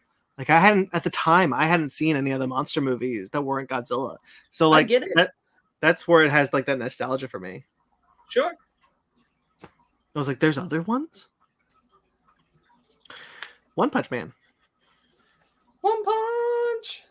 One Punch Man will be returning for a third season, 3 years after the second season wrapped up. Good. I have time to catch up. Cool. Is this with a different animation studio? Do you know? I don't know, actually. Okay, because the animation studio changed from season 1 to 2. Yeah. I did not think to check. I'm sorry. That's fine. That's fine. I wouldn't be surprised if they did, because a lot of the backlash was season 2 had a lot of backlash for the animation taking a dip. Yeah. Really is all it came down to. Like, it wasn't a bad season. People still liked the story. The manga had been going for a while. It wasn't a bad story. It was just that people were upset because it was no longer of the visual quality that the first season was, because they changed studios. Yeah. Yeah, that tends to happen. You get used to a certain style, and then all of a sudden they change. You go, what? Well, and One Punch Man season 1 is like absolutely massively detailed. There is no word who is Okay. who is going to be. It probably didn't change. Yeah, but maybe the studio put more time into it, because this is I think a bigger gap between season 2 and 3 than season 1 and 2. Yeah. Oh, so this kind of gap was normal between 1 and 2. I thought this was Well, because it changed studios. It was a see. gap. Yeah, One Punch Man's had some big gaps in its seasons. I also just on the article I read, like the pandemic also is one reason it's coming out so late. Sure. Which is Makes perfect sense. Yeah. Yep. What's this? Hellcat. meow. Quick comic book news. Hellcat. Patsy Walker will be having a new 5-issue miniseries starting next year on March, written by Christopher Cantwell with art by Alex Lynn. Whoop, whoop. Cool. This will be spinning out of Cantwell's Iron Man run, which left Patsy Walker in a specific place that this will be picking up from. Makes sense. And will be the first step in graduating. This is from Marvel's press release, in graduating Hellcat to an A-list character. That's a wild statement. I look forward to it. If that's going to reflect in the MCU, I really wonder if they're going to bring Patsy back. I think it's only fair to that actor. Yeah. But yeah, that phrasing specifically. So she's coming to the MCU again. 100%. Yeah. Okay. That's awesome. Like again, like I don't know how much Iron Man you've read, but like Hellcat is a. I got like the first year in. Okay, so yeah, you met her. Like, I met her. She's I met her prominently. in his run. Yeah. They are such a good team, and they have histories from the 70s and 80s. So like when she came back into this run, people were like, why the hell is Iron Man hanging out with Hellcat? I'm like, because man, comic books have history. That's why. It was really cool. She is such a good foil to Tony Stark.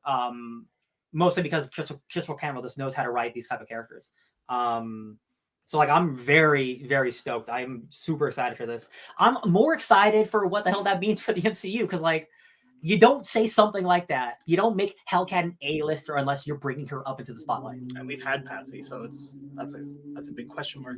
That's a big question mark tied to the rest of the Netflix stuff. What if she's in Born Again with Jessica Jones? What if Born Again is just the Defenders too? What's wrong with that? Totally shocked if it is. Got no problem with that. All right. Do you want me to read the description for what this series will be about? Nah, you're good. Okay. There's a murder involved, though. All Someone right. called it LeBlanc. I say, Hellcat's quadricup predicament. That's not it. That's Foghorn Leghorn. I say. Well, yeah. That's not far away. Well, they make that joke in the first movie, right? Chris Evans yeah. like that Foghorn Leghorn Kentucky Fried piece of shit. Yeah. Anyway. Netflix better release Glass Onion on physical. So help me God. I'll kill him. I don't have faith. But Ben, why don't you bring up Gail's latest comment about chatting real quickly? I'm just chatting with y'all, of course. I figure y'all enjoy chat as you guys chit chat. Yeah, we don't mind. We are doing we are just doing the show here, but we are just hanging out all in all. Yeah. But especially on weeks where we do a lot of news like what we're about to get into, we try to keep it on topic. Trailers. Wow. Oh, thank God. Almost there. Sparks is like, finally. Teen Wolf, Sparks. Why don't you get started with Teen Wolf the movie? Oh. I don't really have a lot to say because I can't say a lot to people who are not familiar. But they threw there. Looks like they're throwing everything in the kitchen sink into this one, except for Dylan O'Brien and the other actor whose name is not as prominent in my mind. Who didn't come back, and we talked about it before because they weren't going to pay her equal to other female co-stars, which is totally fair. Mm-hmm. Yeah, it's wild to see these characters being projected into like adulthood. When like they still look like they could kind of play the same versions of themselves they were playing on the show before. Mm-hmm. So it's interesting. There's cool mummy looking people. Yeah, guys, there's cool monsters. It's more than just werewolves. There's a lot of cool creatures and lore and weird mythology stuff going on in Teen Wolf. I highly recommend it. Oh. I'm excited for them. This is cool. Unexpected, but nice. I will admit, I'm definitely kind of nervous that the Allison story is maybe a bad idea. Whatever they're doing, I'm like, there better be a real good reason why she's alive and doesn't remember anything. If it's really stupid, I'm just like, I'm out. Yeah. Is it the same like creative team from the show? I don't. It's the same writer, isn't it? Probably. Like the creator of the show is the writer of this movie.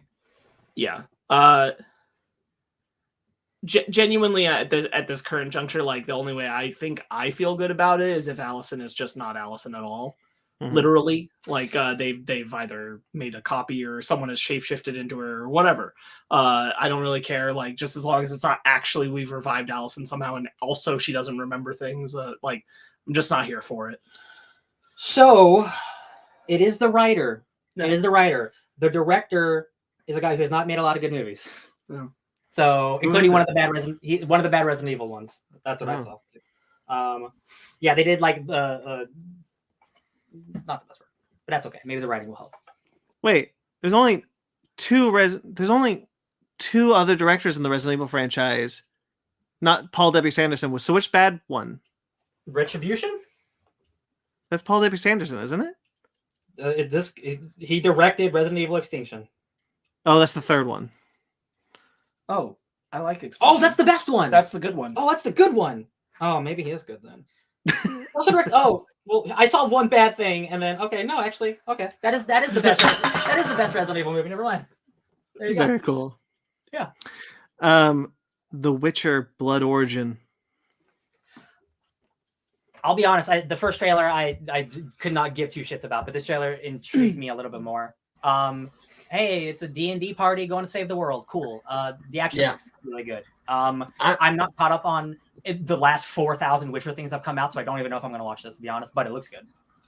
Yeah. I was actually curious. Was I wrong in thinking that this is a story about the convergence, or like that whole thing where everything comes together, or It's I don't know. the only thing I know for sure is it's the story of how the Witchers came into being. Okay. It is, yeah, it is 1,200 years in the past. So yeah, they're probably like that is like yeah, like they're gonna make Witchers or how the process is, but it's also like definitely dealing with how the elves used to rule the world. And if you watch The Witcher or know anything about The Witcher now, elves are second class citizens that are slaves to a lot of people. So it's going to be about humans taking the reins over the world, and then actually humans are just as bad, if not worse, than other races like the elves and stuff. So I think the action in this looks really cool. I do like seeing kind of like a what you call it? What would you call it? A D&D campaign worth of characters. Yeah, I do like seeing that. It seems like a fun dynamic for the Witcher franchise, which is mostly just Geralt. The end of the trailer was very interesting because it's Jaskier. Yeah. he said he's probably just telling the story of what's happening. That's probably true. Because there's no way Jaskier is 12th. No. He's just a dude. He's not in the past. I thought either what Spark said or time travel. Not in The Witcher. I don't know. There's not time. It's not pulling a Star Wars. There's no time travel in The Witcher. Maybe it's a ghost. It's not. That's still time travel. A ghost backwards. Oh my god, he's Merlin. He ages backwards. No, not Jaskier. The lady. The lady is the ghost. Oh, the lady is the ghost. Yes, the lady is the ghost, and she picks Jaskier to sing the songs. And she's like, "Hey, this is what happened thousands of years ago, and I'm picking you to sing these songs." And he's like, "How about no?" Cool. Jaskier's not the ghost. That was a more funny. That was a more fun train of thought. I'll be honest. Ben acting like that was an absurd read on what he said, the way he said it. Gen V. More boys. The spinoff to the boys. Gen V. There's a Muppet guy in there, so I'm excited. I really like the cut of this trailer where it's like, we're made of steel. Many shots of people getting covered in blood. Yep. There's the puppet who gets decapitated, I guess. There's also a dude. One of the girls' powers, like she can throw her stomach. It's blood. She's like a blood mage. Oh, okay. It looked more like intestines being thrown out, but not blood. Well, it's the same power that Scarlet from Mortal Kombat has. She's like a phlegmologist or whatever. Where like she has a knife and she can cut herself open with blood and use her blood as weapons, like Scorpion or like Sub-Zero uses ice. So she's like she's doing like blood shit. Kind of like those blood mages in Elden Ring. Yeah, 100%. Yeah. Well, Ryan would know that. I don't think Ryan would know. No, yeah, but it's dark magic shit. But it's just here. Like she uses her blood as a weapon. Again, just like a Sub-Zero thing. Yeah. It looks cool. Yeah, it does look really cool. Yeah, I'm not worried about this because like we've had three seasons, 4. Yeah, quality seasons of the boys. Yeah. 3. So like and like half like a lot of the characters from that show are gonna show up in this show. So like we saw in this season A-Train and Ashley in this trailer A-Train and Ashley, right? I think everyone's on the table that is not the boys. Yeah, 100%. I think so too. I think there'll definitely be some some Homelander stuff too. Yeah. Hey, more boys is always a good thing. I mean that in both ways. If real quickly, Gail, it is Rankin Bass Santa Claus writing the T-Rex. They asked me what my shirt was. Lovely. No. Super Mario Bros. I want you guys to go first. Ben, I have a feeling I have the same reaction as you. Go first. Incredible. It looks incredible. Shut up. Go first. Go first. Great. All three of you go first. I'm talking. God, Ben. You need to relax. It's just a trailer. Besides Chris Pratt again, like I don't like Illumination. I think their best movies are a decade ago. I don't think they've done anything of real quality. Personally, I don't give a shit about Minions. So the fact that this looks like a movie, a real movie, not just marketing to children with Minions, I'm just shocked that like, okay, so you are capable of doing good shit. That's amazing. I'm so happy. And like the writers and directors are from like the Lego movie and stuff. So like I have full faith. I have full faith in this movie that this will probably be one of the better video game adaptations ever made. Yeah. I'm sorry. I'm reacting to Gail's comment. Yeah, I hate Mario's voice. Obviously, the Chris Pratt stuff aside, it looks good. Like it looks very good.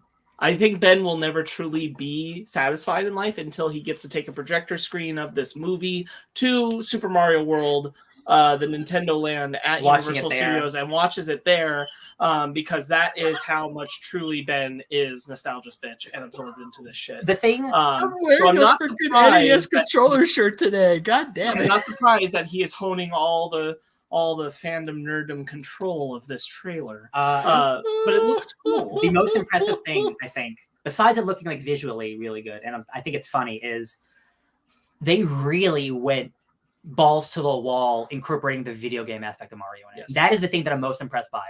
It looks like there's original Donkey Kong, there's Smash, there's Mario Kart, there's the original platforming levels of multiple different games. Mm-hmm. It's really impressive how much care is in this movie. Yeah, like I like this is how I feel, Ben, when I get like a really cool like nerdy comic book, like yo, like a man thing showed up, what the shit, like something like that. Like I understand why you feel this way, because like this looks unreal. Brandon? I really loved it. Yeah. Like loved. And I've seen, here's the thing, controversial opinion. I've grown accustomed to Chris Pratt's voice, perhaps, but there was a lot of talk about his wahoo at the end of the trailer and comparing it to other wahoos around the world. I think he had the best one, frankly. It sounded very, very Mario. I don't like the French voice actor doing it, and I think that because he's just going woohoo. Like no, it's wahoo. It's what you're doing. You either commit to the bit or you don't do it at all. So I really liked it. I got hyped when I saw Mario Kart in this trailer. I was like, this is a Super Mario Brothers movie. You did it. You made Super Mario Brothers. You just did it. You made a movie. I am free to admit that I watched this trailer 5 times in the span that it came out. Because right when the trailer came out, Nintendo did a whole little Nintendo Direct for the movie again, but they had Seth Rogen and Anya Taylor-Joy do the video bit. Mm-hmm. And good Lord, I was floored with how amazing this looks. I gotta be honest, I don't know if it's just because I listened to it so many times, but Chris Pratt's voice is growing on me a little bit. It's still my biggest problem with the whole project. That aside, Charlie Day, amazing. Jack Black, amazing. I love Anya Taylor-Joy. We got to hear more of Toad. All the Easter eggs, seeing Donkey Kong. One of the first shots in this trailer, we see freaking Donkey Kong. And you get to, like, people have been combing over this trailer frame by frame. They're seeing Funky Kong, Cranky Kong, all of these. I was expecting 3 power-ups at most in this movie. I was expecting the mushroom, the superstar, and the 5-power. That's it. We get the damn Tanuki suit. You didn't The expect Tanuki the suit. Tanuki. Ben, real quickly though, I didn't expect any power-ups. I thought we were just gonna get a plumber doing stuff on this thing. I thought this movie wasn't going to have imagination. No, frankly, and Yeah. it does.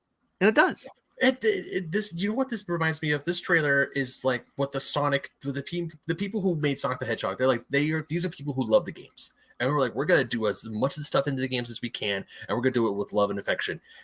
They are doing this what I feel with Super Mario, and it just looks so good, and I love like the Mario Kart bit at the end just got me, and I was like, this is amazing. The Sonic the Hedgehog 2 movie is one of my favorite things to happen this year. This trailer did make me still sit there and go, why didn't they make animated Sonic movies? I don't get it. Yeah. I just don't understand. Yeah. This is also what it should have been done with Sonic. Like, I don't get it. I'm with 100% you. agree. I love that Sonic movie like a lot. I really like that Sonic the Hedgehog too. And like I sat there like Sonic should have been animated. Yep. And I 100% agree. 100% agree. Sonic the Hedgehog should have been animated. I mean, I'm still glad we got a great movie as we did with Sonic the Hedgehog 2. But man. Well, but this one, Super Mario Brothers looks really good, and I love the voice actor. I love most of the voice acting what that we see in this movie is really good. Jack Black continues. He got the spotlight in the first trailer, but hearing more of his Bowser, I love Jack Black, so that's going to be great. Yeah, I'm excited. I'm really excited for this, honestly. Mag, like I think this yeah, is hell really yeah, good. good idea, Mag. Mag, you're so right. We are going to do that. Mag, that's how I know you're a real one. You know that we do the bingo cards. You're a real one. Bingo card for the Super Mario Brothers For audio listeners, Mags just said, "You going to do a Super Mario Bros. Bingo card when the movie comes out?" We do that for a lot of Marvel movies. Guess we'll probably do it for our Super Mario Bros. Movie. All I know is now that we're gonna have to sit down and watch the original 1990 whatever Mario Bros. Movie. I'm so excited. And you know what? Now I'm ready for it. Mm-hmm. I am so jazzed for this. I will answer Gail's question as well, which Yes. is who you guys think would have been a better voice actor of Mario, only because I thought of it a while ago, and I think I'm right. And it's Richard Kind. If it's not Charles Martinet, it's Richard Kind, the voice of Bing Bong and Inside Out. Yep. Think about where his tone is. Think about his inflections. That's Mario. That's good. Oh my god. Yeah. Yeah, but he doesn't sell a movie like Chris Pratt. No, he doesn't. He doesn't. not bad. Womp. I will always hold on to. I think the choice should have been Charles Martinet. Yes, I just said if it's not Yeah. Charles Martinet, Richard Kind would have been the choice. That is a good pick. Yeah, that's a good one. Yeah. I loved this trailer so much. We're definitely, and like we got a teeny bit of it in the first trailer, but also like Luigi's wearing his Luigi's Mansion backpack vacuum. Yeah. Like throughout this trailer too. So like we saw the ghosts. And there's gonna have an extended sequence of just like here's the little Luigi's. So what I think this movie is, I think they're on separate adventures. Yeah. So it is an isekai. Mario gets brought here, but it's him gathering a team to fight Bowser. Like I think he goes to Donkey Kong Land to get Donkey Kong to join him, and he has to do a fight. And he's gonna go to. I think it is gonna be like going to different worlds, like that map that we saw of the overworld, which looks. I was like, oh my god, it looks like a Mario map. It looks like the Super Mario World map. Yoshi's. Yeah. We get Yoshi's. Yoshi's confirmed. Yeah, Island. Yeah, this is one that's gonna if this isn't really good, it's gonna really bum. It's gonna really. It's gonna hurt me so much. Yeah. I don't give a shit about Mario. Yeah. I've never played a Mario game. I don't really care. Your bingo card's gonna be hard then, bro. Stop that, Brandon. You played Mario Kart. I just kind of passively. I don't really count that as. I guess so. Everybody plays Mario Kart. Yeah. I guess so. Highest selling game on the Switch, my man. Highest selling game on the Switch. At any rate, I don't give a shit. Yeah. Mario's whatever to me. Mm-hmm. I'm stoked for this movie. Like that trailer sold me hard. Yeah, it's very pretty. I could definitely see a world where I go to Universal Studios, watch the movie at the theater at City Walk, and go straight to Nintendo World. Yeah, yes, I'm nostalgia's bitch. I am that nostalgia's bitch. I don't care. I earned my title. God damn it. I want to do show. that. That's the show. Good night, everyone. We did it. All right, anyway. I'm excited. Yes, I love this trailer. Cocaine Bear. What the bloody hell did I just watch? Listen, y'all. We go from. Okay, one of you. Oh my God, Ben! One of you guys at one time. Go ahead, Ben. I was saying we go from one of the most let's have fun to what? What do you mean? I was having fun watching that trailer. So, real quickly, Cocaine Bear, don't know, is based on a true story. The true story is a little bit more tragic than what we're seeing in this. Yes. The bear overdosed on cocaine and died almost immediately. He did not go on a murderous rampage. So, this is some creative liberties that I am very happy to see. Wild. Yeah, it's, first of all, the cast that they got is really, really good. Besides Kerry Russell and Alden Ehrenreich, there's a famous TikToker who's in the trailer, and I'm like, damn, I got that guy. He's really funny. There's the kid from Sweet Tooth. Mm-hmm. Oh yeah. It's the kind of thing that stays with a man his whole life. I think his name's. It's okay. Bears can't climb trees. Of course they can. I think his name's Jesse Ferguson. He's from Modern Family. He's in this trailer too. He's a cocaine guy who we definitely see get murdered. Mm-hmm. yeah, this just looks like a really, really fun time, and it's just hardcore rated R. And they had the song "White Lines" by Duran Duran, which like So you don't, good. It's the best you use of can't, it. yeah, it's a song about. It's not like, oh, it's maybe about cocaine. It's about cocaine and how awesome it was in the 80s. You know, not in 2022, kids don't do drugs. And only if you were white. Only Let's if be you, honest. yeah, that's true. But man, this just looks like so fun, like a great theatrical experience. And like, yo, man, it's about a cocaine bear. Like, what? It's like Snakes on a Plane. Like, what are you? Don't expect anything more than just crazy shit with the bears high. Like, and it's one of Ray Liotta's last movies too. So like, yeah, I'm so pumped for this. There's this one image of the movie that tells you really everything you need to know, which is the bear snorting cocaine, snorting it off of a decapitated leg. Oh yeah.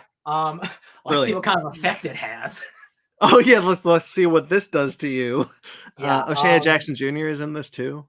Yeah, it's like this is another one where like I don't expect this to be bad. I expect it to just be a really good time because like it's not trying to do anything like heady. It's just like, yo, dude, we got to run from this bear. Like it just seems like a great time. I believe this is coming from Elizabeth Banks as director, which is crazy that she's right. doing this. That makes sense. That's so funny. I hope she's in the movie. That's great. Yeah, I'm really excited for this. All right. I should have rewritten this because I paired Cocaine Bear with some weird ones. So The Last of Us. Hey, well, you get happy and then you get sad. You get real emotion. Yeah. Again, like Craig Mazin, creator of Chernobyl, I think one of the best shows of the last decade, continues to be like, hey, when do I do something really, really good again? Like as a Last of Us fan here, Sparks, they're pulling just everything from the game. Like all the characters are there.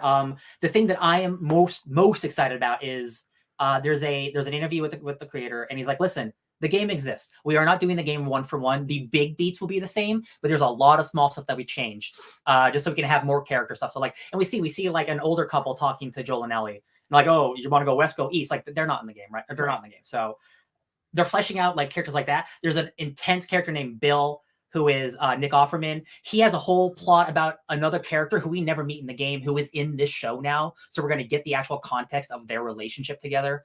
And the use of the song Take On Me. And people are like, why is this in this trailer? It doesn't make sense. Like Ellie plays that song in the game on guitar. So like it has thematic meaning too. I think this will be the best video game adaptation of all time. It looks so good, and we got our boy Pedro, the greatest babysitter in television. Like, baby, truly, I will say, the show lives or dies on how well they translate the portrayal of Joel. Because the thing is, Joel is not actually a good person. He's not heroic, and you kind of have to. I'm hoping that they're going to fully go for who Joel is in the game. That is clear even in the subtext, and not make it cleaner. Yeah, because it's Pedro Pascal. Yeah, mm-hmm. I 100% believe, again, just like with the creative team and how utterly disgustingly depressing Chernobyl is. That like he lives in sadness. So like I have a feeling like we briefly see it in here, like you're not family, you're cargo. Right. And like I think it's gonna be great. And I believe that they will do it.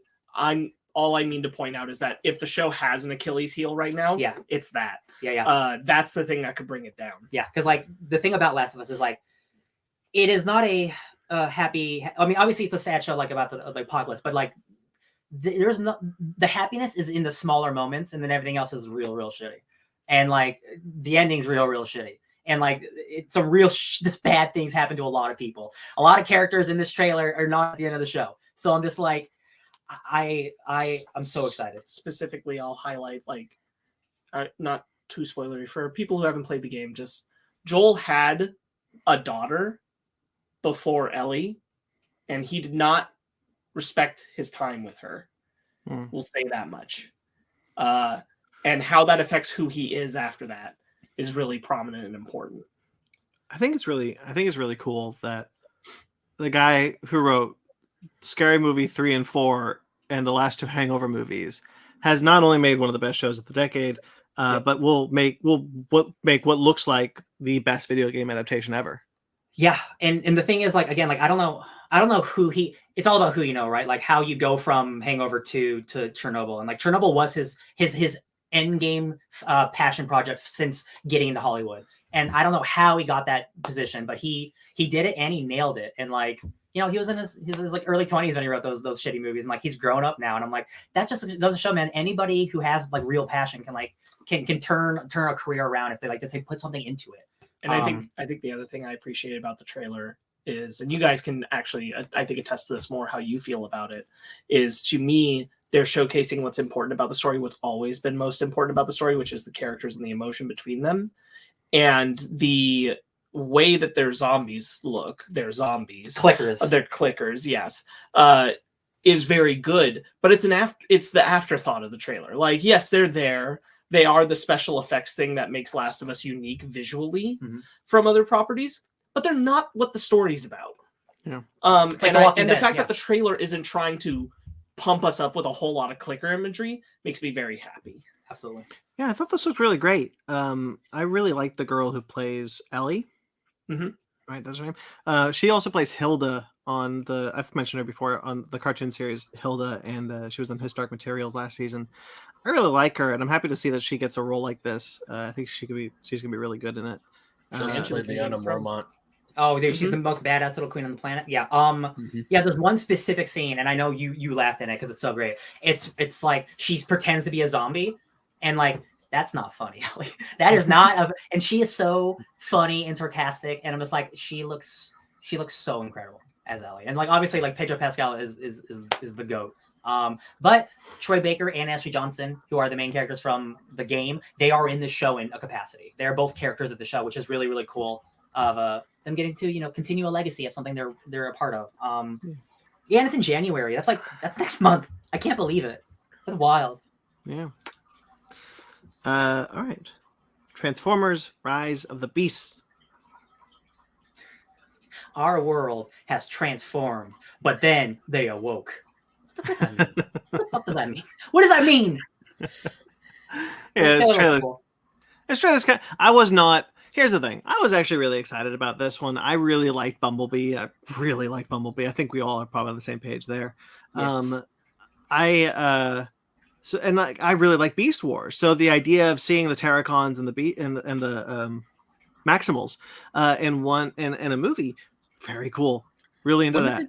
What did they change it from Predacons to Terracons? That's a good question, because they're Terracons in this, but they're Predacons in the original show. Yeah, because I always knew them as the Predacons. You know what? There's 3 logos that flip through before we get the Autobot symbol. Maybe they're 2 different things. Maybe we're getting Terracons and Predacons. Yeah, two separate things. Yeah, because we got I'm assuming the Terracon one, because we get the Autobots, Maximal, and then I was hoping the Predacons, but either way, Right. This article says that the Predacons and the Terracons are both in this movie. Okay, there you go. So maybe there's some differentiation that we don't know, or they're doing specific for this movie. Wait, are the Terracons the bug ones? Because they could be the bug ones. I thought they were the Insecticons. Oh, is it as dumb as Insecticon? I don't know. I honestly don't know. We're getting a little off track here, but at any rate. Yeah, anyway. Let me just finish what I was going to say, because I was disappointed in this trailer. All in all, I think that this trailer is fine. It looks bland cinematically in a way that none of the Transformers films ever have, even the Bay ones, because Michael Bay, he's got a great sense of style. I think that Optimus looks worse than he did last time we saw him, which was in Bumblebee, which he looked perfect, pitch perfect Optimus Prime. Couldn't get better. They made him worse. How'd you do that? I think it's fine. It's fine. I don't mean to be so harsh on it, because I liked what I was seeing. I kind of like the designs of the Maximals that we see. All in all, I was just kind of, it's all right. It's all right. I definitely don't feel as not harshly, but I don't feel that way, because this was a teaser, so it's kind of just showing us what they all look like. So like visually, I'm not going to disagree with you, but I think everything looks great. Like nothing looks bad. But it definitely, there's only one Michael Bay in the world. Regardless of how good those movies are, visually, I don't think Bumblebee looks as good. It looks good, but it's not. I don't think it's as visually appealing. So I will agree with you on that, but like it's hard for me to really judge this because it's just a teaser. And it's like, oh yeah, those are the robots that I'm going to see. Sure. Yeah. Mirage, real quickly, before I let Ben just go. It's interesting that they decided that Mirage will be the companion Transformer and not Bumblebee. I thought that was a good change. I'm happy to see that. We've had Bumblebee in enough movies, being friends with enough people. Now we get Mirage in there. That was a good idea. That was a good choice. Yeah. Neat. Ben? I guess I liked this trailer. Just seeing Optimus Primal, Cheetor, I thought that was really cool. Rhinox. Rhinox, yeah, I love seeing Rhinox. Honestly, actually, Brandon, I actually disagree with you on Prime. I thought Prime's design was great. He's too thin. Where does meat go? He looks like you could pull him over with a toothpick. I may have to see that part. I was pretty much focusing from the windshield's up. Like I saw the Autobot insignia on his shoulder. I was like, that looks a lot like Generation 1 Prime to me. But other than that, yeah, this I think this trailer is good. It's actually got me really interested into seeing Rise of the Beast because I thought I had a really bad Transformers fatigue for a while, but seeing the designs of these Transformers, like seeing RC look like she does from the animated show, more or less, is like I actually have some faith in this. And RC looks so good. Oh man, RC looks great. I will say the main thing overall is that I'm just happy that the designs are more appealing to me than they have been pre-Bumblebee. Mm-hmm. Yes. But Bumblebee, we only get what amount of look we get at certain characters and stuff, and I'm glad to see that like the designs are better here. I like them better here.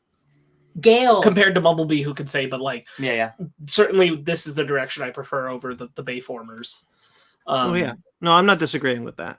And I'm mostly just hoping that they can nail it so that we can live in this reboot change world of Transformers. I don't want to do the Michael Bay stuff ever again, so I'm hoping we're on a whole new trajectory. This is directed. Oh, good. Well, before we answer Gail's comment, I just want to say that what's going to be really funny is if we continue to live in this weird prequel reboot area that Bumblebee lived in, where they can't use Megatron because he's still in ice on Earth. And I guess they have an out in this one because they could use the Predacon Megatron. True. But still, it'd be very funny. They're like, Megatron's still in ice. They've been out there pretty much saying this is a hard reboot. So like whatever comes after can be different, and we're not playing to the Michael Bay stuff anymore. Yeah. You guys saw the guy who did Creed 2. I like that movie. Yeah. I was really excited about this. I know I'm a little harsh on the trailer, but I did like what I was seeing. It's just I didn't like it a lot, and I was hoping to like it a lot. I don't think it's a great trailer. I don't think I don't think it's doing a good job of selling let's just say new audience on a Transformers movie now. Yeah. Like you're not trying to get back necessarily everybody. And if you are, like, you still need to, like, this is in a way reintroducing the Transformers, like Bumblebee existing and being what came before this regardless. Like this is getting you back into Transformers. I don't think the trailer does a good job of doing that. Sure. Yeah. Because like when I watched it with Megan couldn't tell on sight that this had nothing to do with the other Transformers films. Yeah. That this wasn't just another one of them. And I get that. Yeah. That's fair. Yeah. Before we move on, Gail, we are all roughly in our 30s. Yeah, we're 30s. We're in our early 30s. 90s, early 30s. Early 30s. He's 45. Oh, Ben, you don't look a day over 50. All right. There was one more thing I wanted to say about Transformers Rise of the Beasts, which was completely forgotten. Oh, well. Hope it's good. Guardians of the Galaxy Volume 3. I'm going to cry. Oh, right? Yep, we're all going to cry. Mantis is going to cry. Drax is going to cry. Peter's definitely crying. Rocket's going to cry. Yeah. And then I'm going to cry. Yeah. Rocket's going to die. Yeah. I don't think so. Here's the thing. This is very much a James Gunn thing of like, this trailer is so focused on thinking Rocket's going to die. I don't think he's going to die. Yeah. I think it's going to probably be Drax. Yeah, me too. I'm almost 1,000%. Yeah, specifically after this trailer, I don't think James Gunn is a guy who likes to kill characters. Like he does that in almost all his movies. But like, I don't think he would take the easy route because like everyone would assume Rocket would be the one to go, especially with the whole story being about him and stuff. So I think it is going to be. I think it's going to be. It's going to be really sad. I think actually the ending might be happier than we're all expecting it. Yes. Oh, I think so too. Yeah, I think he's not going to leave us on a down note. Yeah, 100%. Yeah. I really like seeing Lila in this trailer. Love the little otter girl. I'm happy to see them bring that back. Kind of coming full circle from the first Guardians, where she's just an Easter egg. Mm-hmm. That shot where it's just zooming in on small Rocket and then fades to big Rocket. James Gunn has said it before. I've said it before. Rocket is both of our favorite characters. I am so ready for the journey and heartache we're going to get for this movie. None of the Guardians films are bad. They're all great. Bring it on. Mm-hmm. I like their outfits. We saw kind of the set photos, but their outfits are very reminiscent of the original Guardians run. The Abbott and Landing run. Yeah, I will say like this. James Gunn like wanted to clarify some timeline stuff, which is great because he's great at doing this kind of thing. And he came out there and he was like, "Yeah, this is a long time after the last time we saw them in Thor: Love and Thunder, and that the Guardians were only with Thor for a few weeks." And I'm like, okay, I mean, but it had to be a little bit more than a few weeks, unless we're saying that Thor's metabolism is special, and that he was able to work off all that. Like, let's not be too fatphobic with it. Like, it takes time. Yeah. So he is a god, though. He is a god, though. Then how did he get in the first place? But I appreciate that we had to do the work montage where he had to burn it off. He should actually have to, put the work in. How many months? I mean, for Thor, still calculating that as Thor, but saying like something reasonable, it'd have to be like 6. At least. I was gonna say at least 8. Mm-hmm. Yeah, maybe.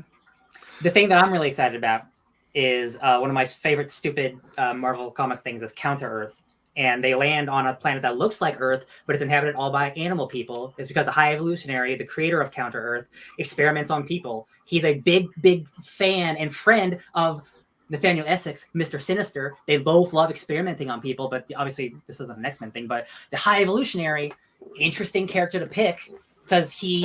bless you. So sorry. I have not read every single Guardians of the Galaxy comic, but High Evolutionary is mainly an everyone else villain. He's a Fantastic Four villain. He's a Iron Man villain. He's a big Avengers villain. So him like doing fun cosmic stuff is really cool. Yeah. And like it makes sense by like combining the High Evolutionaries thing of like making people the best versions of themselves, whether they want it or not, which is what happens obviously with Rocket.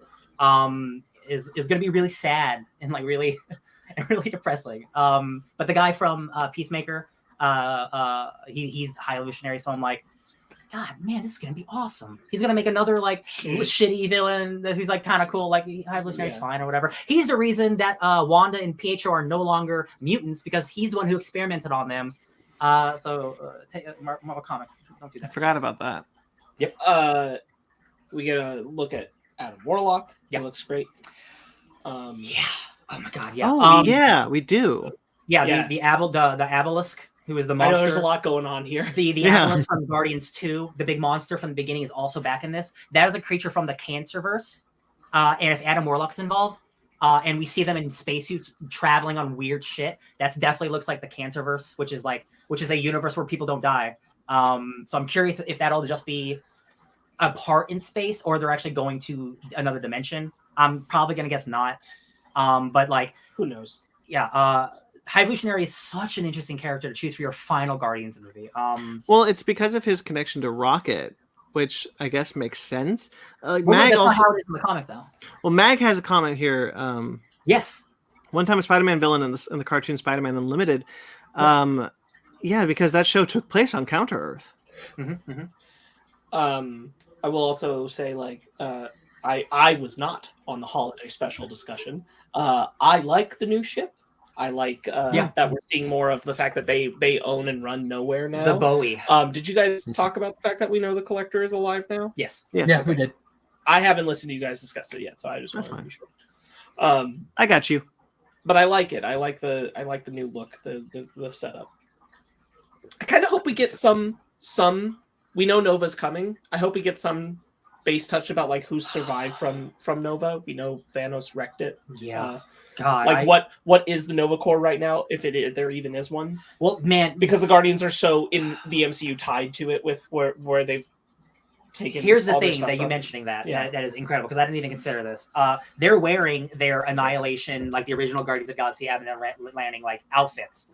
And Nova's a big part of that. Nova is the only surviving member of the Corps, so he has all of the world might and all of their powers inside his helmet. He's the last, and he makes him like a super powerful being.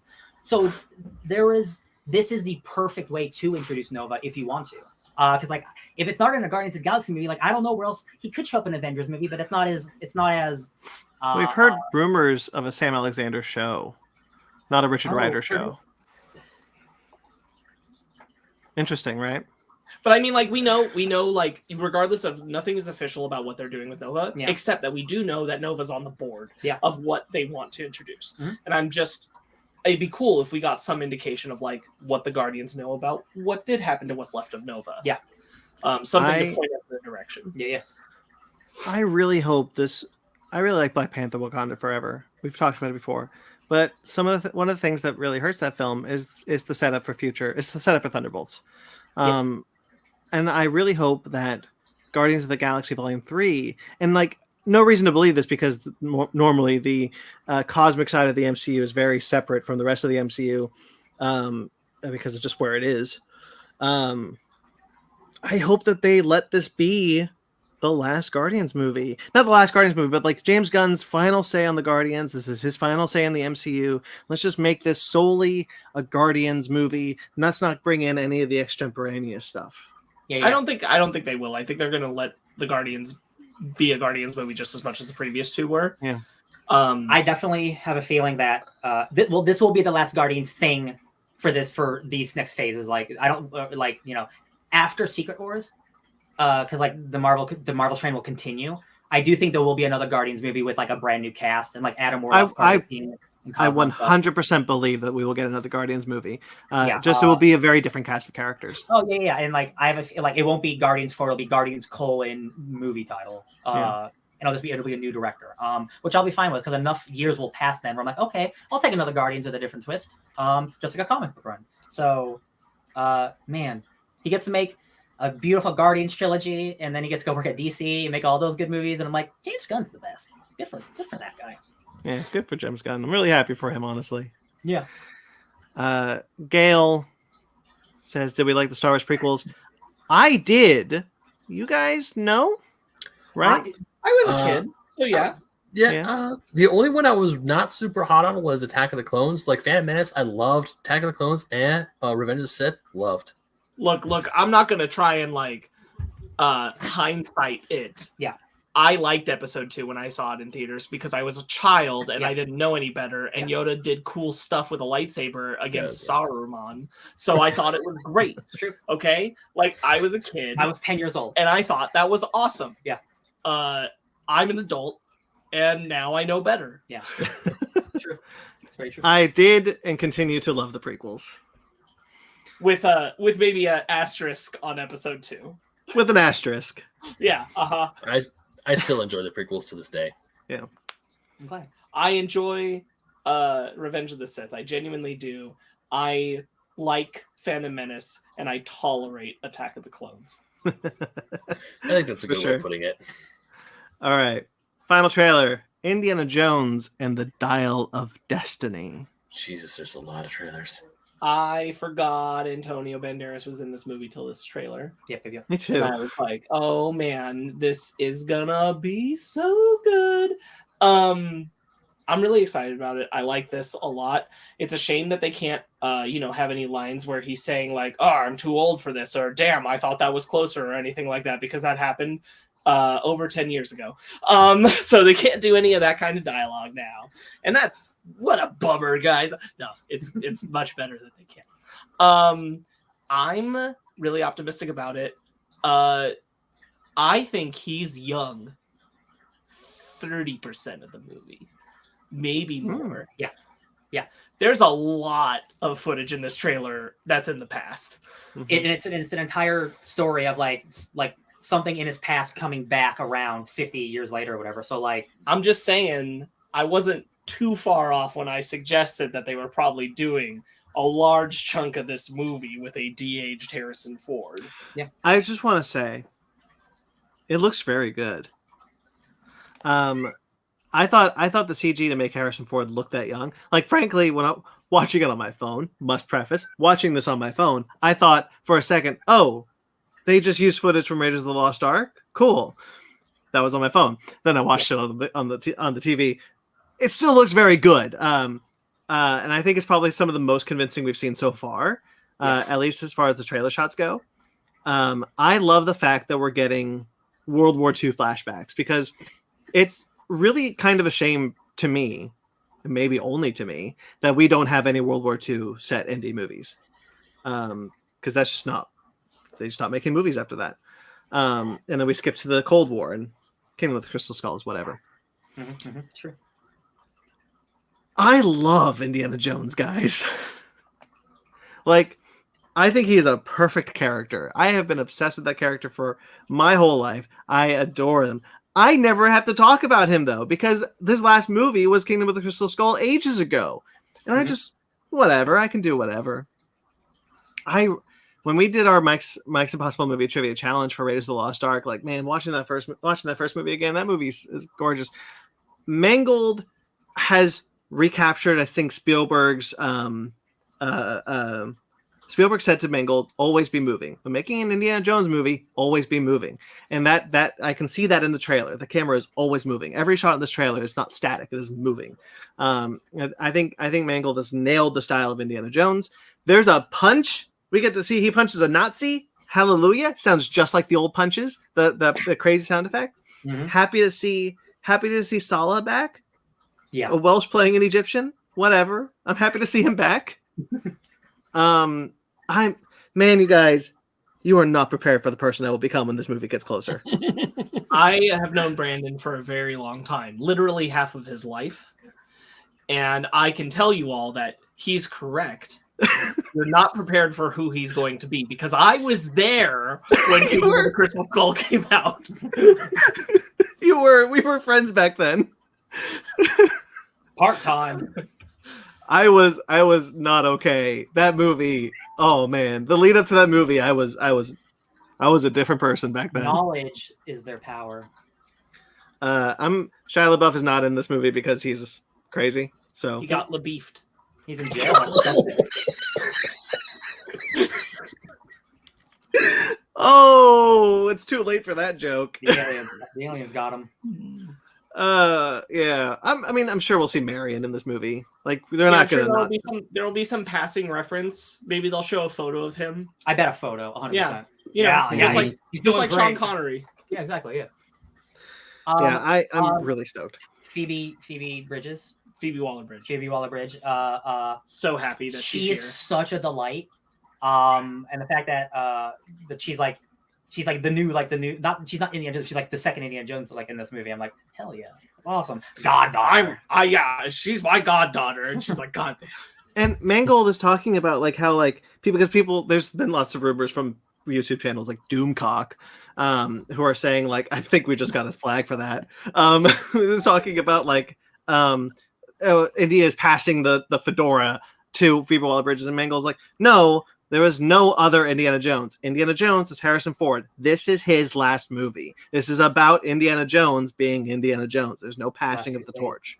Yeah, because they did that in Kingdom of the Crystal Skull. They faked us out when Mutt takes the hat and then he takes the hat back. Like, no, there's only one Indiana Jones, guys.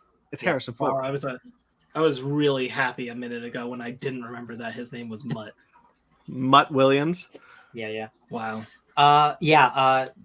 We said earlier, Brandon, about like these shots. They look and feel very Spielberg.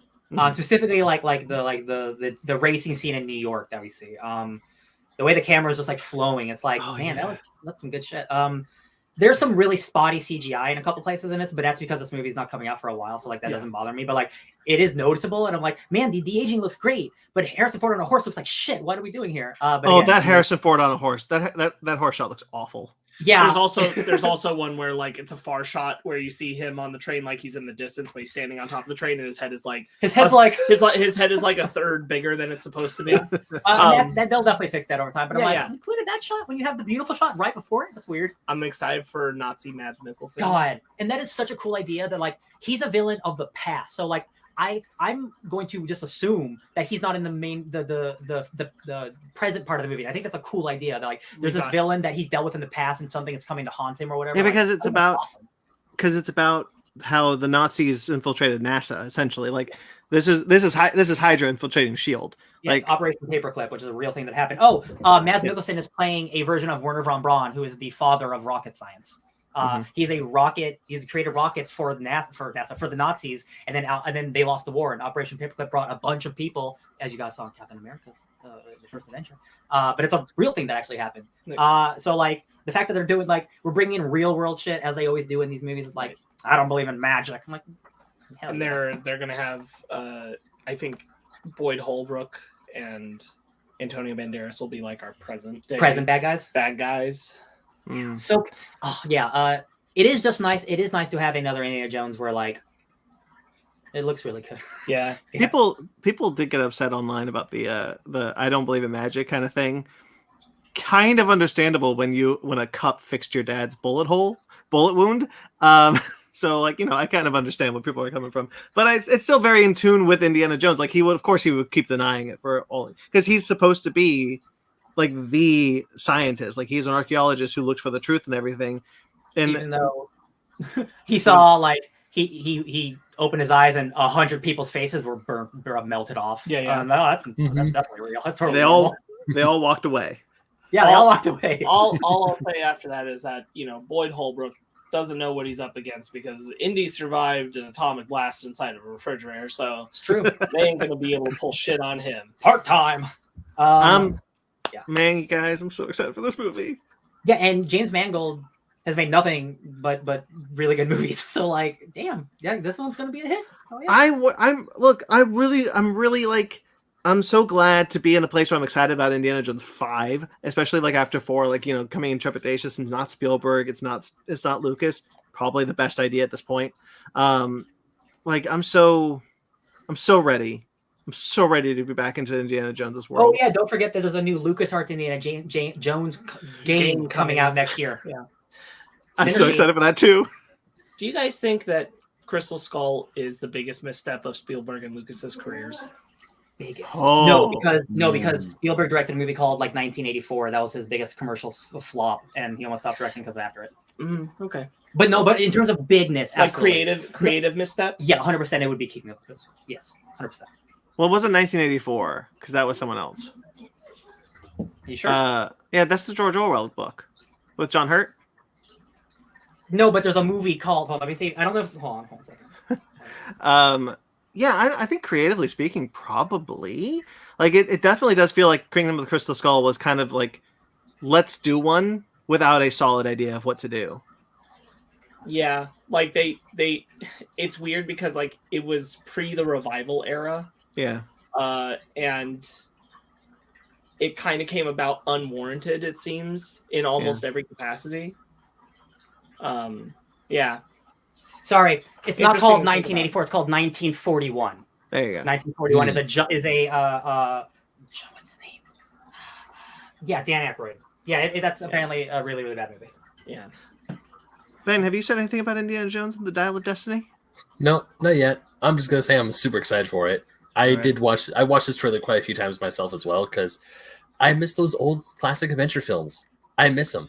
I miss the thrill that Raiders and Last Crusade gave me when I was a kid. When I watched them on my now very outdated full screen DVD set, which I need to replace. Not because Temple I lost it, but because I need to get that shit in 4K. Ben, I got you. What about Temple of Doom? You didn't see Temple of Doom? No, I did. I just didn't like Temple of Doom all that much. Raiders and Last Crusade are my favorite movies. I get you. Last Crusade is my favorite, like personally. I know that's like, people don't like that one, but I really like that one. I mean, I do need to rewatch Temple of Doom. It's been a very long time since I've seen it, so I probably grew out of. It's okay. I get people who don't like Temple of Doom. He's not alone. what I'm saying is I only seen Temple of Doom the one time when I watched it after I bought my set, and I haven't seen it since. So I'm due for a rewatch. And I'm thinking my taste, and as you guys know, my taste in movies have changed over the years. So I'll probably watch it again. It's like, hey, this is actually pretty damn good. Also, You're gonna he's got watch he's got the context of the fact that a lot of people didn't realize that Temple of Doom is a prequel. Exactly. Very I thought it important. was a sequel. Yeah. The more you know. Yeah, I'm Indiana Jones, guys. Excited. Dial of Destiny. Good time. name. Cool. That's everything. Yeah, that's a great comment. That's a great Look at comment. that. Look at that great comment. Armidapus It's a great comment. 16. Thank you for the comment. Temple of Doom is my favorite in the comics, of course. Temple of Doom. I'm prepared to go over and call him Ma Ben right out of his seat. God, Come on. Come on, the mine cart. Oh, it's like some of it's practical. Oh my God, give me a break. Yeah, that- yeah. Short round erasure. At least I've seen the movie, unlike other films I haven't seen. You know what, Ben? I'll give you that. That's true. I'll give you that. That is true. Mag, you're backing out early. Good night, sir. Good night, my friend. Thanks for sticking Good around. night, Mag. All right. Shall we do our main topic then?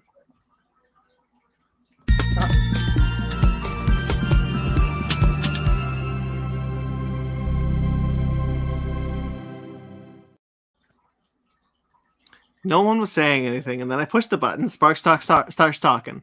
Well, he was I was doing us the thing, and I was like, "Well, it's not Elden Ring because that's what he does." Yeah, I thought he was doing Elden Ring too, and I was like, "Why is he doing Elden Ring?" It's my natural just go to. I'm like, it's the Elden Ring. Well, I mean, I if don't you know. think about it, Home Tree does kind of remind me of the Earth Tree a little bit, just because it's so damn big. Ooh, that's good Oh. synergy then. Okay, so we're talking about 2009's Avatar, the highest grossing film of all time to this day. At the time, briefly not when Endgame had it for 2 weeks, and then they re-released it in China. And then Cameron was like, "I just can't let that stand." Yeah. I Cameron- will not have this. Cameron releases this like thing about like Country Grass Marvel, you did it, and it says, "Nah, F it, I want my title back," Well, and does it again. Because what happened is they did it to Titanic, and he's like, "All right, good job." And then they did it to Avatar, and he's like, "Okay, Hold let's up. stop it." but no. And now Disney owns both of them. Good for you. Good for you, Walt. Good for All you. right, so look, I guess full spoilers for this movie that everyone saw in 2009. Literally everyone saw it because it made $2 billion. Not true. Who hadn't seen it on this podcast? My fiance and her sister had not seen it. Oh yeah, I watched it with them for the first time this week. And and I'm glad because they liked it. But going into it, they're like, it's just Pocahontas in space. I don't want to watch it. And they're not totally wrong, No. but it is a better movie than that, I think. So we're going back to Pandora in response because Avatar: The Way of Water is finally coming out. So we're going to be talking about the first Avatar film today for your listening and viewing pleasure. What do we think about 2009's Avatar? I think it's a pretty good movie. Rewatching it, the thing that stands out still is just how 13 years later it's still like one of the best looking movies ever made. And it is definitely, it's aged, but it's still like the best CGI of 2009. And there are movies that come out today that don't look as good as Avatar. And then we immediately watched the trailer for Way of Water after Avatar, and it is a significant upgrade to an already good looking movie. I think the story's fine. I think it's pretty good. I think the characters are mostly fine, pretty good. It is the world of Pandora itself that enraptures me. If it didn't look as good, I wouldn't care as much. I'm telling you that right now. It is the world itself that is the winner of this movie. Jake Sully is a totally fine protagonist. He's totally fine. It is definitely the world that also enraptures me as well, because I have to agree, the story is decent. It's not a bad story. I enjoyed it. I was picking up a lot of different cues now because I haven't seen this movie since theaters, and I saw that movie twice in theaters. And as I'm rewatching it, I was like, that kind of okay. But once again, 13 plus years later, it still looks stunning. I mean, I wasn't like trying to find hiccups here and there, but there was like a few times where I'm like, okay, I could see how the CGI has aged a little bit, but at the exact same time, this movie is still freaking amazing. Like, I love the first time they go into the Hallelujah Mountains. like just seeing those Hallelujah Mountains is like, that is freaking cool. That is amazing.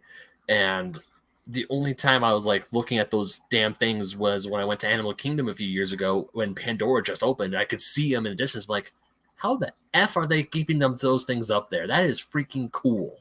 Yeah. How are they doing that? Because that's really cool. I've never been there, but I've seen enough videos and pictures. I'm like, damn, that's pretty cool. Yeah. Once you see it in person, you're just kind of like, oh, I get it. Oh yeah, okay. Yeah, It's still impressive. It is still impressive. It's very down to nothing. It is still impressive. Don't get me wrong. It is damn impressive. But Ryan is absolutely right. The world and the planet itself is what makes you want to stay. And the whole time watching this, and the nighttime scenes are my favorite scenes in this movie, just because of what the color does, how the particle effects, just everything about what the world of Pandora looks like, and just even the biodiversity. Every creature, every monster we see, I'm like, that is so freaking cool. I remember when I first saw this movie, I walked out with my dad's like, I want to fly a Banshee, I want a Sky Dragon, and I'm watching this again. I'm like, I really, really, really, really want a dragon. I want to fly a dragon so goddamn bad. Did you guys laugh when there's like a deer-looking creature who sits up and it's like that guy? It bends its lips It's like out. Yeah. It's got weird lips, and I definitely gotta get that. Sparks? Yeah, I mean, I'm essentially saying the same thing as these other gentlemen, but it's all about the visual spectacle and impressiveness of the world. That is what Avatar hangs its hat on. It's not, richly developed characters or strong story. Those are not the things that make Avatar great, because it's visually impressive and has a well thought out world that you want to spend time in, and that holds up. That still holds up to today, and that does make it a treat to enjoy. Yeah, sorry, Ben, your trickling was making Sparks dim away. Oh, he muted himself, then said something again. I have not seen this movie since theaters, and I remember really liking it, and I've always kind of I've always kind of known I liked it, whether or not the narrative of whatever narrative seeped into my brain just from being in the zeitgeist for so long of this movie is. I always knew that I liked it when I first saw it. Just haven't rewatched it. I watched the version. I bought this Blu-ray ages ago, and it's got the theatrical edition, the special edition re-release, with 8 minutes of bonus feature, 8 minutes of new footage, and then there's the collector's edition extended cut with 16 minutes of. I watched that one. Might have been a mistake because I don't remember what the differences were, because it's been so long. Almost 3 hours long. Yeah, it's 2:58 with the 60 minutes, and I'm like, hey, this is pretty good. I don't know what's different though. I probably shouldn't have done this. I just always had it in my mind that I want to do it. I really dig it. It's the kind of sincerity blockbuster, this kind of sincere blockbuster that we don't really get anymore. This is just one man doing something really insane, putting a ton of money into just a vanity project, frankly. And we don't really see that anymore. And I mean sincere because Cameron so desperately wishes he could be Jake Sully. Jake Sully is wish fulfillment for him. He wants to save the planet the same way Jake Sully saves Pandora. He's an environmentalist through and through. And it comes through in every aspect of the movie. The movie is very heavy-handed because of it, but it's coming from a place of such deep admiration for our own world that it's hard to fault it. Frankly, it's a good time. I like it. I still like it. Yeah, I do too. I think for being a long movie, I think it's really well paced too. There are nice act structures. It's like a nice 3-act structure. Sorry, I was trying to say. I rewatching it. It's been a while, but it's very predictable. He's gonna give the tribe, and then he's gonna have to leave the tribe because he gets found out, and he has to go save the tribe. It's really good. I honestly, if I'm being honest, I don't have a lot to say besides the visuals. I I think Jake is fine, and it is very much a white savior movie, but for aliens. So like, it's someone else talk. So credit where credit's due. Like when people make the comp to Pocahontas, and that Jake Sully would be in the John Smith role. There's a big difference between the two, because what happens is that John Smith kind of comes in and is mediating / kind of trying to bend Pocahontas to seeing like, yeah, but the changes we want to bring can be good. Mhm. Jake is being integrated completely into not only their culture and their way of life, but into a completely different way of thinking about his connection to others and the world. And because that becomes an entirely different part of his being, he is truly reborn to his own eyes, Good point. because he has connected to what is a biological system that is deeply entrenched in connecting all the things that live on the planet. So he has become part of that. He is different. And I think that the movie's credit is like putting him in that position where like he becomes one of them because he absolutely does all the things. It's not an act, you know. He believes it. Yeah. He believes everything. Yahweh. He becomes one of them truly. And I think that, again, to the movie's credit, like they set up Megan was anticipating it. They set up a Cocoam scenario with Sute, which is Laz Alonso from The Boys, as you pointed out to me. Mother's Milk plays Sute, which you can really see now that I said it. Yeah. But they set up like a Cocoam thing, so you're kind of anticipating the for that to break bad. But it really doesn't. It doesn't go that way. It goes into like he's distrusting of Jake, and he blames Jake, but he's also recognizing when Jake shows that he is truly one of them. And, when he becomes his brother. It goes its own other way with it. I'm honestly really sad that Sute dies in this movie. Especially now knowing it's Laz Alonso. That makes me really sad. Yeah. Goes out like a champ. What I think... So I think that really helps the film to have something a little deeper to it.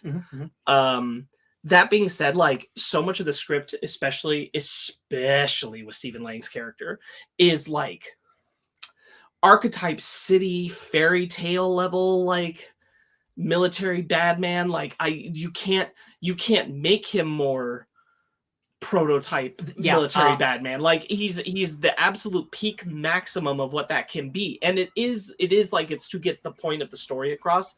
And so it almost feels like there's a part of me that almost wishes this was like a fantastical tale they were telling to the kids like later down the road, and that's the interpretation of the story to make him so cartoonishly evil, is because like that was the perspective rather than like this is literally the person he was, because it's just so farcical to an extent. That it's hard to... I get what they're doing, and again, like if you put it into that like fairy tale fantasy space, I think it plays better for the broad strokes of the character archetypes that they're creating. Yeah.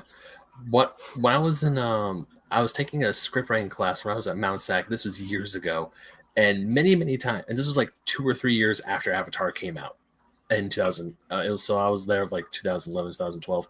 My professor would constantly make jokes saying, "Do not write dialogue like this unless your name is James Cameron." He said he played that joke so many times because he would tell us about ways to write dialogue and to write character, and he's like, once again, don't do this unless your name is James Cameron, because if you're James Cameron, you make $1 billion. Just look at Avatar. He would point to that movie every single time.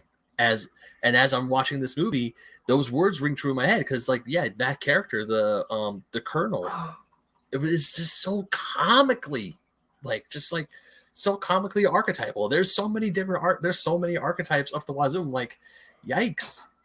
That's some writing, all right.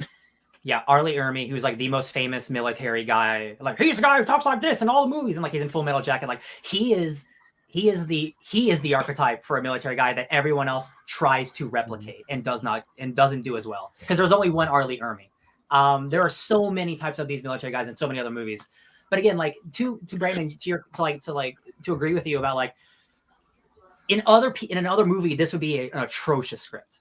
But the way James Cameron is able to I don't know, make it almost like it is like almost like a fantasy movie, right? It's like a fairy tale type movie. He is like the big bad villain who says like some really dumb shit, but like I vibe with it. I think like it makes you know who your enemy is from the get go. So it's like it's not like, oh, could it be these other people? It's like, no, we know he's a bad guy. And sometimes that's okay in a movie. You know, it doesn't have to be like, oh, morally great. No, he just wants to murder all the Avatar people. And for a movie like this that's trying to be more straightforward, I think it does work. But it is extremely heavy-handed. So there's a couple of places that I want to bounce around to real quickly. With the I'll do this. So Gail's talking a bit about some of the inspirations for this film. There's this great discussion between George Lucas and James Cameron where they talk about how Star Wars and Avatar kind of come from the same place politically. Great stuff. I think people should watch that. There's a line that I really like in this movie that I never noticed. Boy, I hope it's not in the extended cut because again, I don't know what's different. We'll tell you. When Sam Worthington says, they find something they want from you, and then they antagonize you until you become the aggressor, and then you have to, and then they make it like this kind of holy war to wipe you out. I'm paraphrasing like crazy, but this is a line after he's discovered by Stephen Lang and Sigourney Weaver, and he are kind of like detoxing about being taken away, basically being arrested before they're arrested. I really like that line, and like that goes back to like the heavy-handedness of this story, but also like, Sparks said a little while ago, like this feels like the one for them Avatar, and Avatar: Way of Water feels like the one for me Avatar. Mm-hmm. At least that's kind of what we're getting. That feels like the kind of heavy-handedness that like the studio mandated or studio wanted to see, because Cameron maybe wanted to try something else, but like the studio was like, no, you got to make this clear to people. If you want to do this, you got to make this clear. I'm only speculating. I'm sure I'm only half right, even if that. So, just to go off of that, I don't think so, because James Cameron has kind of almost always had creative freedom for at least the last 20 years of his career, since like Terminator 2. So like I don't think that's it. I think he just, I mean, not to be mean, like all of his movies are like this, and that's not a bad thing. Like Titanic, it's very much like all the emotions are on the surface level and stuff. Like it is a very like heart-wrenching movie on the surface. Actually, it's underwater. See, we both said it at the same time. So like the like again, like I don't mind that the script is totally fine. I just really appreciate how fleshed out the world is. Sure. I'm so anytime we're with the Na'vi, I'm into it. Once we get to the human people, it just loses for a little bit for me. I think Sigourney Weaver's in it and she's fine. I also think she has some like bad lines. Like she's like, I'm a hard ass with a heart of gold. Can't you tell? Well, she's also like playing every stereotype when she first meets Jacob, just assuming, like stating with her mind like every little thing, like even when he's not in the room, just being like, there's a lot of good brain activity here, and she's like, surprise. Yeah. Like just every condescending comment she can possibly make about Jake, whether he's present or not. Yeah. And it's like, oh my god, okay, like good lord. And like I think with her character in particular, I feel like there's a failure because in a script sense, she should be our proxy of understanding the Na'vi better, not just through Jake, but also like her, rather than her like just blatant aggression towards the Marines and things, we should be getting a deeper sense of how she is connected, her personally, how she has been connected. The fact that we don't go into exploring like her connections with the Na'vi because of the school, like for her, not for Jake to hear and have exposition, but for her as a character, the fact that that doesn't happen makes the scene where they all treat her so gently and respectfully when she passes kind of hollow to an extent, because we are not given tangibly in the film her connection to them through the school. We are told about it, we see photos of it, but we are not given it. Mm-hmm. And I think that her character gets done the most disservice by the script. Mighty. Ryan talked a little bit about the world of Pandora. I do really appreciate how James Cameron has thought of this world. It's probably one of the most detailed alien worlds I've ever seen because of just how much Cameron thought about this. This feels like very much like he's had answers for everything. The kind of like connected ecosystem is also really a heavy-handed metaphor, but like the way all the animals and all the Na'vi interact with the ecosystem and everything like that, very well fleshed out. There's also some really cool subtle hints that aren't really called to. Like the Na'vi have 4 long fingers, and the human Na'vi avatars have five like human hands. They have 5 fingers. I didn't notice that for a long time. It's not called out to till later. And I noticed it later. And I think that's pretty cool that they did that.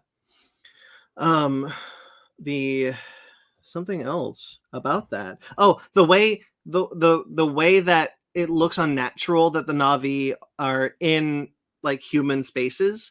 Like when Neytiri is in the lab at the end, or when they're marching everyone out, how unnatural that looks is very effective to me. You forget how big they are. You forget the scale until they're right next to each other.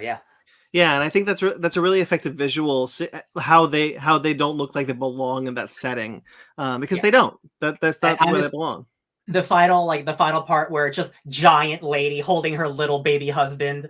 Loved it. Reminded me of Bay the Blood Moon and Doug Ramsey from the X-Men. He has a big wife. You met them at Swords. He's like, oh, look at his big wife. Oh, they're cute. Yeah, I think visually this movie is stunning. There's only one aspect of this movie that I think has aged in the time since, and that's the cloth simulation of when the Na'vi are wearing human clothes, not when they're wearing their Na'vi clothes. I think that's really shirt. Yeah, I think that's kind of really where the CG is starting to. You're starting to see the cracks in the CG there, but still very good, especially for the time. Yeah, all their faces hold up so well. Oh my god, the facial animations, like there's a lot of like hair, like cat faces and like expressions and like very, very subtle. And again, I can't believe this movie came out around the same time that Tron Legacy did, because I think of the faces in that movie compared to this movie, like those are made of rubber. And like Neytiri, like she has like the smallest change in her eyes or a slight wry smile, and I'm like, man, that's a real character right there. And again, like 13 years later, it's still more impressive than movies that come out today, and we're getting a sequel to it that looks unfathomably good. Look at Cats. Like Cats basically did. That's not even fair. I don't want to. That's not even fair. They screwed that VFX team over by just like shooting. They shot them in regular street clothes without any kind of motion capture. So rude. Like you can't even, like, obviously it would not have looked as good as Avatar. There's no world where it would have. But like, boy, did that team get shot in the foot on that one. Gross. But anyway, there's some really good. Nope, that's not the sentence I want to do. I want to talk about this note. Sorry. I noticed that the Na'vi are basically just naked. I don't believe. I'm sure there is. But I don't. Like, if you told me, I wouldn't believe you that there is a costume designer for the Na'vi, because it feels like James Cameron just said, "Put a feather over the nipple and call it a day." Because that's basically what Neytiri is wearing. She's not wearing a top. Her necklace is covering the parts that would make this a rated R film. Yeah. And like, I found that. What'd you say? But somebody has to still design that. No, I know that, but I think there's as much thought as there is into this world. There is not as much thought put into, frankly, PG-13 alien clothing, because they are just naked animals. Well, that's the thing. They're people who live in nature. I mean, Native Americans and people of olden times didn't. If you live in the woods, you don't wear a lot of clothing either. Like a lot of men are just they're shirtless. So that I personally don't have a problem with that part. I didn't say I had a problem with it. No, I was just commenting on it. No, I get it. I didn't think about that, because like they're people who live in the woods and like they don't have a lot of clothing. This is not the point. I thought we could suck on, so let's move on. I was gonna say like I thought about that too, because in the sense that like the savage dialogue, the calling them savages hits to a very particular, like, what are we talking about kind of thing, and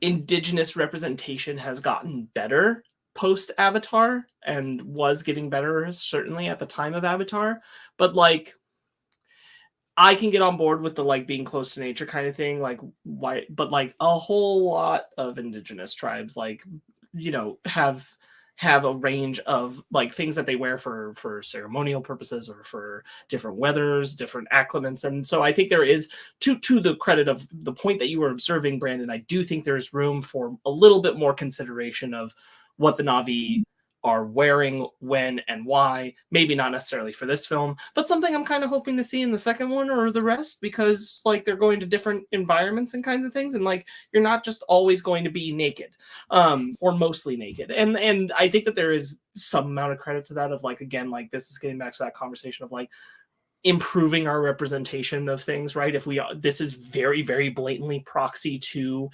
indigenous Americans.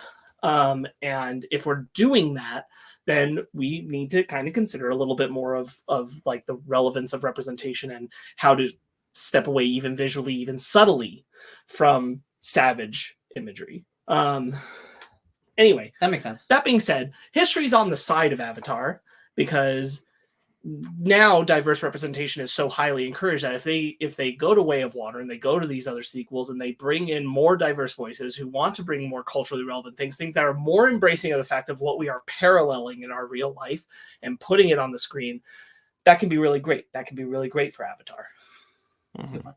That's a good point. Yeah. Anything else? Yeah.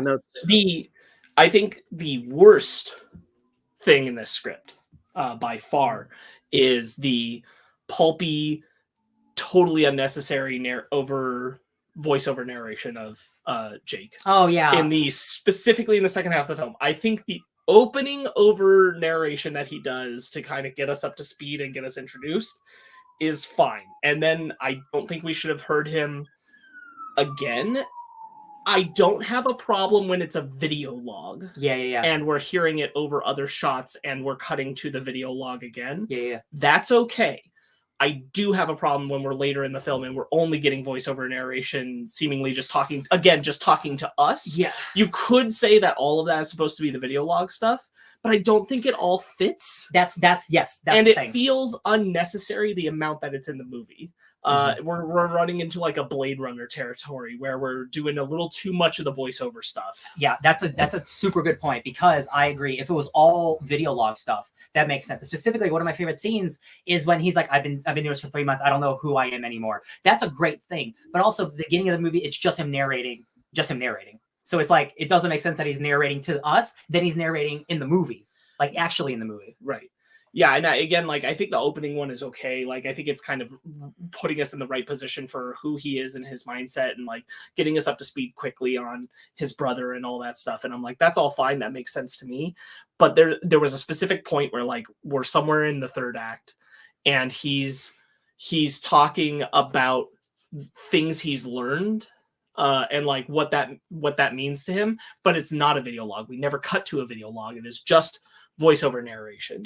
And when it's like that, I just was like, do we need this? Is this adding anything right now? Because this feels like bullshit voiceover narration. Like what is he saying that we aren't seeing ourselves on screen? Right. Is he just reinforcing the things that we're just seeing on screen, basically? Yeah.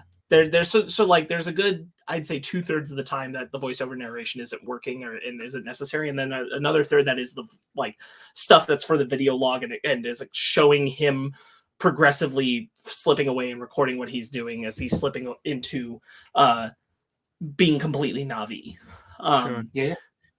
I really like Ryan alluded to it real quickly, but the bit where he's saying, I don't know what is, when he wakes up, when he's doing this for 3 months and he doesn't know if he's a Na'vi or if he's a human anymore. That line is starting to blur for him, because he's being so enriched into the culture, and it's more freeing for him because he has use of his legs. And he talks a lot about that. That's my favorite monologue in this movie. I think that's awesome.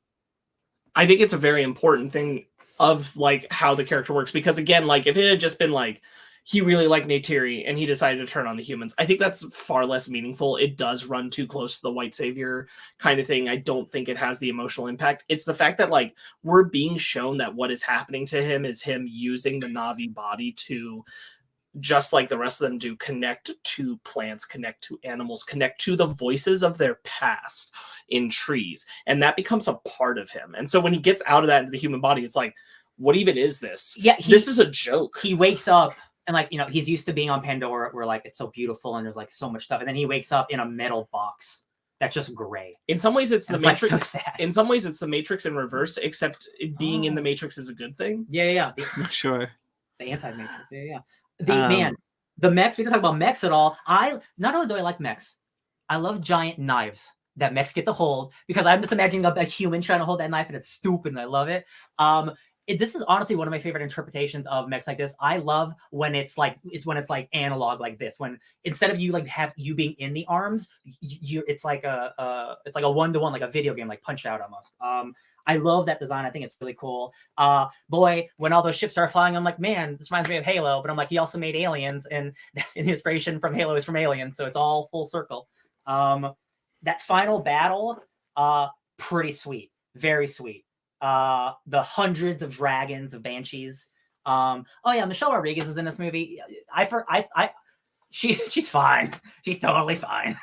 So like that's another, like, she's instrumental to their escape. Yeah. And I'm like, okay, so like the gunner who was really pissed that she pulled her ship away when they were firing on the tree, he didn't report her. Yeah. She didn't get in trouble for that. She's not being monitored for maybe being like sympathetic to the Na'vi, as Stephen Lang would absolutely be doing. Nah, that's fine. I forgot how effective and emotional the destruction of the tree is. It's a really great scene. Da-na-na-na! Oh yeah, bro. Oh yeah. James Horner, he's so good. He can't help it. Every single movie this man has made in the past, Willow came out, 30 years ago? Every single movie has that sting in it. Every single one. And I'm like, bro, it's a good stinger. It's copy and pasted a lot your movies, my man. Lucky it's so good. I'm really sad that James Horner isn't going to be... I know it's a disciple of Horner who's doing the next one, but you know there's a tone that this movie has. The final song, "I See You," which plays over the credits, I really like the musical. I don't necessarily care for the lyrics, but the music in that song I really like. I think the main melody, I think is what I'm trying to say, is really cool. Yeah. I wanted to say real quickly, because Ryan talked about the final battle. I just want to say that the line "Awa heard you" when everything looks bad, and then you see all the animals coming. "Awa heard you," and then Neytiri says, "Awesome." Oh yeah. Awesome. Oh yeah. I agree. Yes, Ben, you have something? No, I was gonna say it kind of reminds me a little bit of the Rohirrim charging in at Helm's Deep when Gandalf shows up and when all the animals charge. But also to go on Ryan's thing for the mechs. Rewatching this movie again and seeing those type of mechs, seeing those machines, the whole time I'm watching this, I'm like, a Gundam movie could work. We can do it. Because those, I mean, yes, those, I know they're making it, but still, it's just like it reframes me. It was like, man, they did this 13 years ago. A Gundam movie could work. But besides the point, the mechs look great. The robots look great. The machinery looks great. And I was going somewhere with this, but you're absolutely right. The way these mechs look, and the way the machines are, and how this entire troop of platoons or platoons, my God, why is my brain doing what I'm doing right now?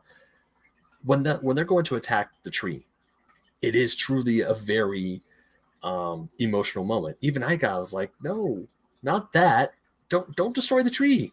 Why are you destroying the tree, my man? They effectively show you the importance of the tree. It's not we're telling you that this tree is important and then we're going to knock it down. It's like throughout the movie we are shown why that tree is important, and I think that's very and of course that makes that scene when they're tearing it down very effective. Yeah, and of course my dumbass is going to like the tree burns. Yeah, Elden Ring unfortunately didn't come out first. Yeah, I know. I know. This movie does pack the emotional punch. Like when Jake wakes up in his avatar body and it's all ash. Like you see the ash, you see the ashes like falling like snow.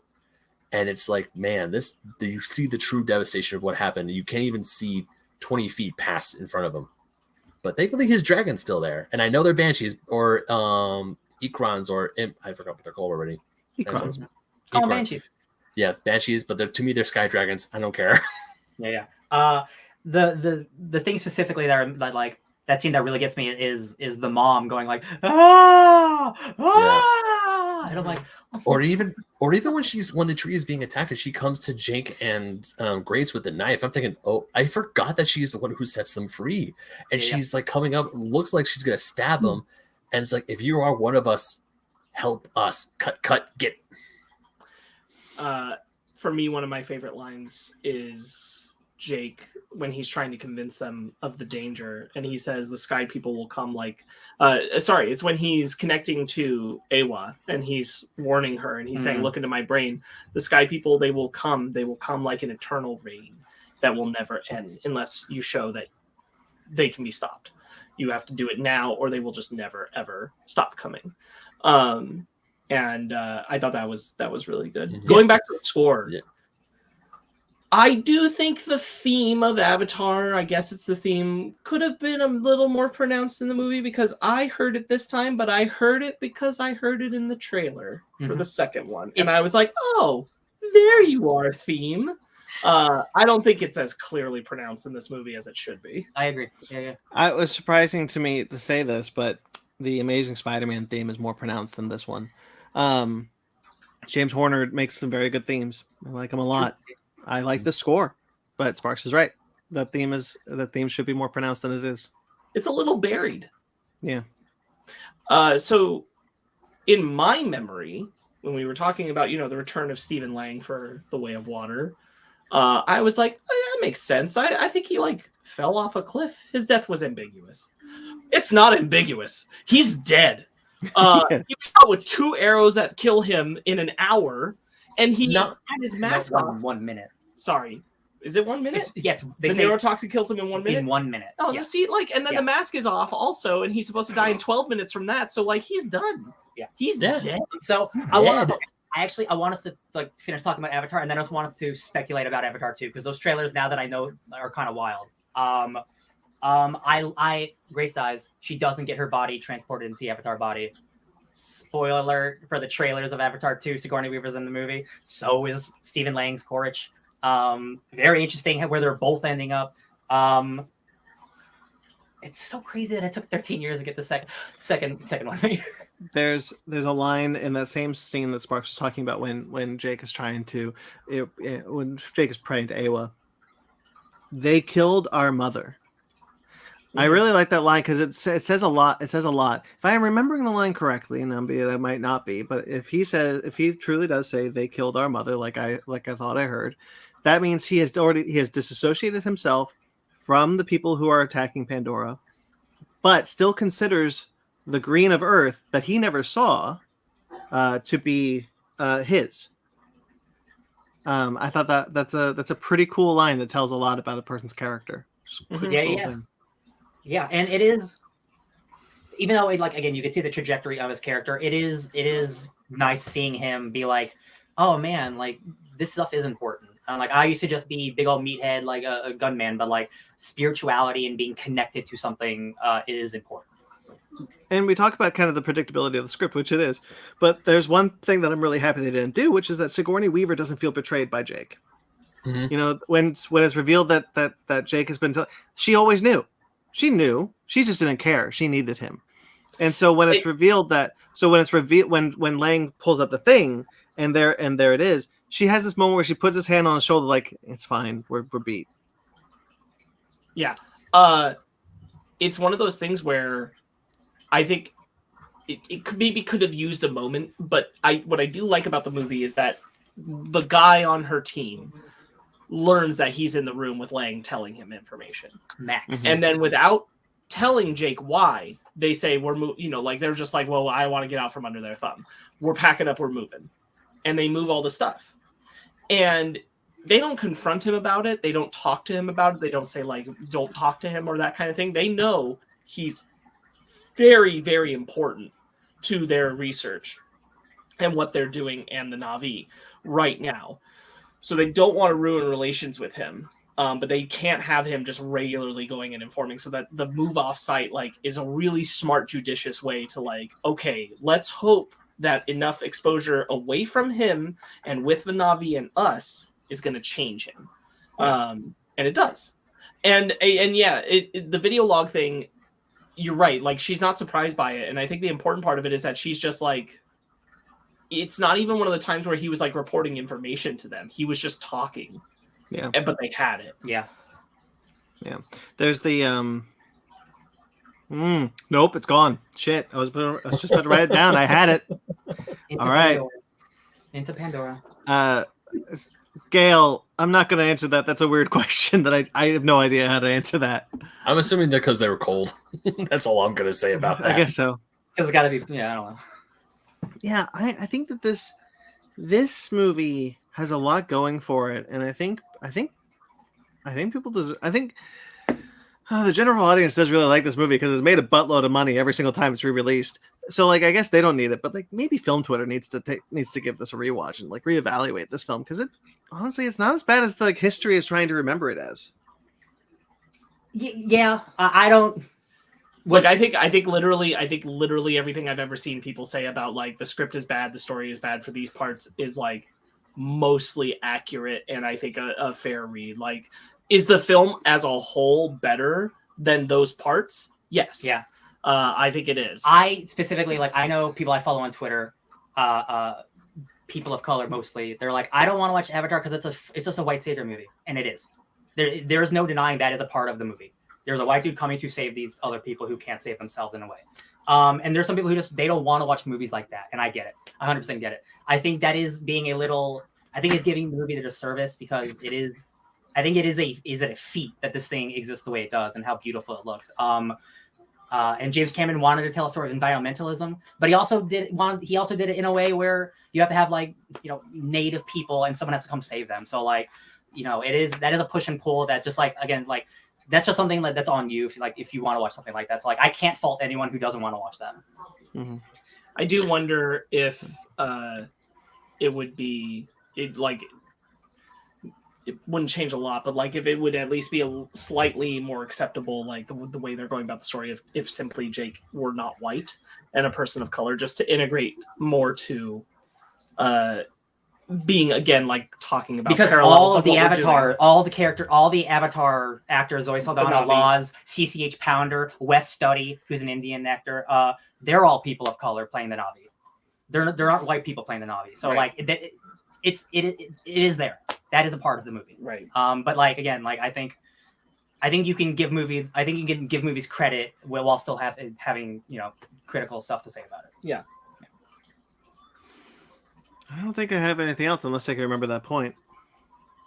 I really, the whole time I was watching this, I was more enraptured about how the world looks. Because it's been, once again, over 13 years since I've last seen this movie in theaters. And now that I'm an adult, I could definitely see the more heavy-handed themes, like Gail was talking about, how this film takes a lot of inspiration from when the Europeans came to the Americas. And it's very plainly there to see. I don't know. Well, I think I know why, because the education system didn't teach me how bad it truly was when I was growing up. Now I know a little better. I'm watching this firsthand. I'm like, yikes. But the technological feat that this movie did is still there. I mean, yes, there's problems with the script. There's problems with the story. I'm not debating that. But the fact that this film looks the way it does, with how James Cameron got a bunch of artists to create this place, to create the language, create the creatures and everything around it. I'm excited to see what else. We only get little in this film in 2009 Avatar. We get little snippets of other different climates. We get the plains. We get the people who are on the cliffs with the banshees. But now I'm really excited for Way of Water because I love how this ocean looks just from the trailers. I am ecstatic to see what kind of things Cameron can imagine with the marine life. I've always been fascinated with going into the ocean. I think exploring the ocean, while terrifying, is also majestic because there are things down there that's like, how do you live and how have you survived this long? It is amazing. It is glorious. So, or like at least our oceans are glorious. But I'm excited. I honest to goodness cannot wait to see what happens in Way of Water.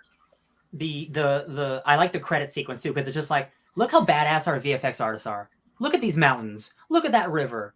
Isn't that incredible? And I'm like, yeah, James, it is. It really is. It just like that. Just looks like a real place. Like, well, some of the like, obviously, like the Na'vi look really good, but like I know they're not real. Like some of those vistas, that could just be a real place. That's how good it looks. And again, this was 13 years ago. The Way of Water trailer, like that, everything just looks real. Those are real people. That's our real water flowing. Those are real underwater dragons. It's incredible. Can we talk about Avatar 2 now, or just you guys have final thoughts? Sorry. I was actually gonna ask, do we want to rate it? Oh yeah, sure. Oh. Do you have anything else final to say first?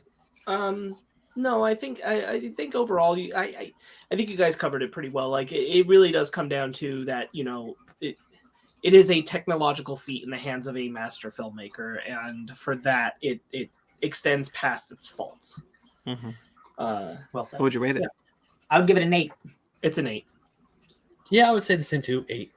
Bang, 8 as well from me, so 8 all around. That's a pretty good movie. Yeah. Oh, next year, Sparks, we need to talk about making that perfect 10 slideshow or a video that we should do. If we all give everything perfect 10s, we should make a little thing like woo. Oh hell yeah! Oh yeah, we can do that in OBS. Easy money. That'd be fun. Oh, yeah. So Avatar 2, Avatar: The Way of Water.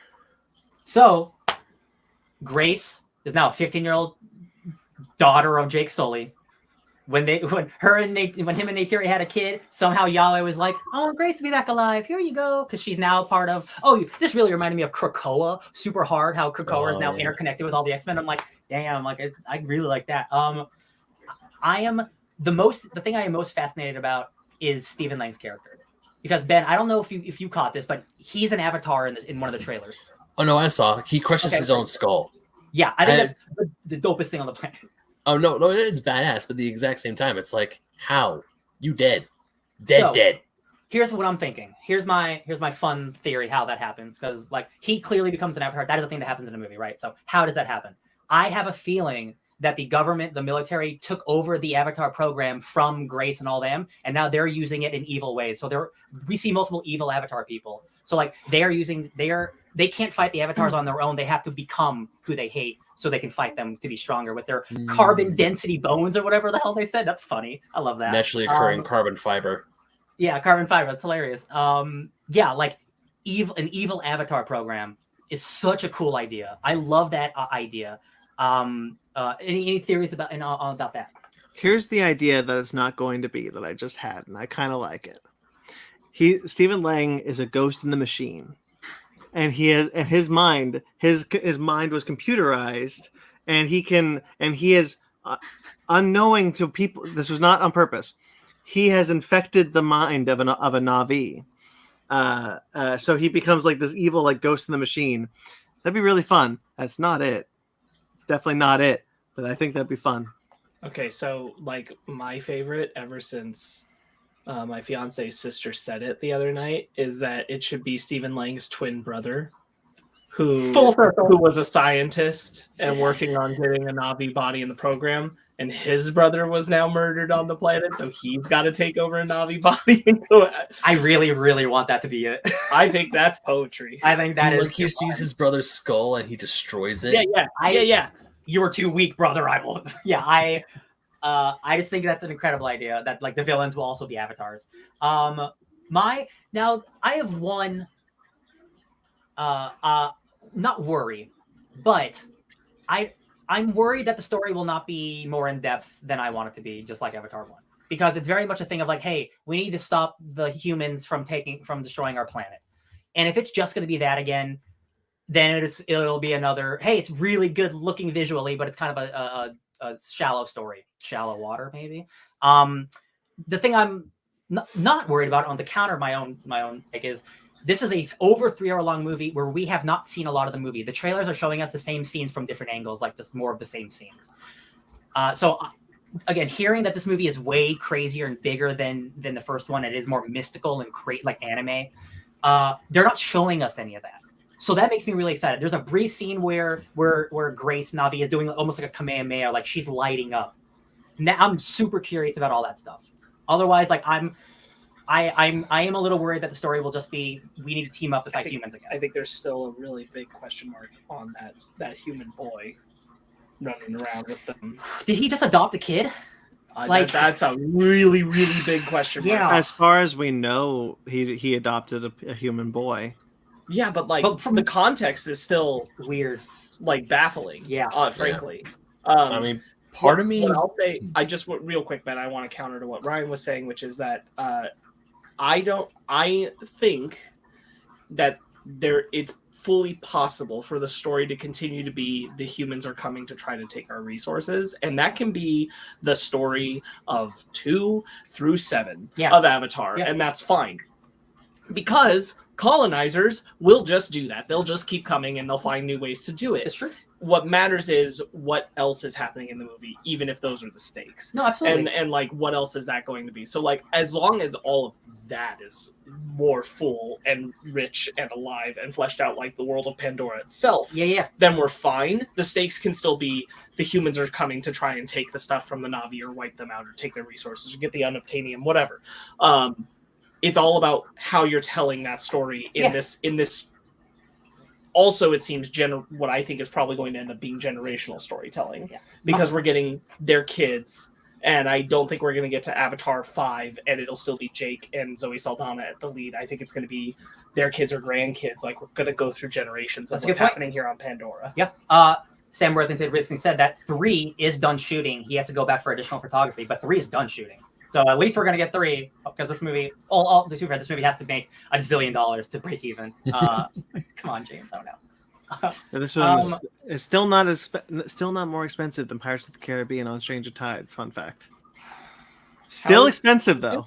I just like how was that the most expensive movie? There's a lot of Pirates 4. Here's the thing. 4. Here's the thing. I think Johnny Depp.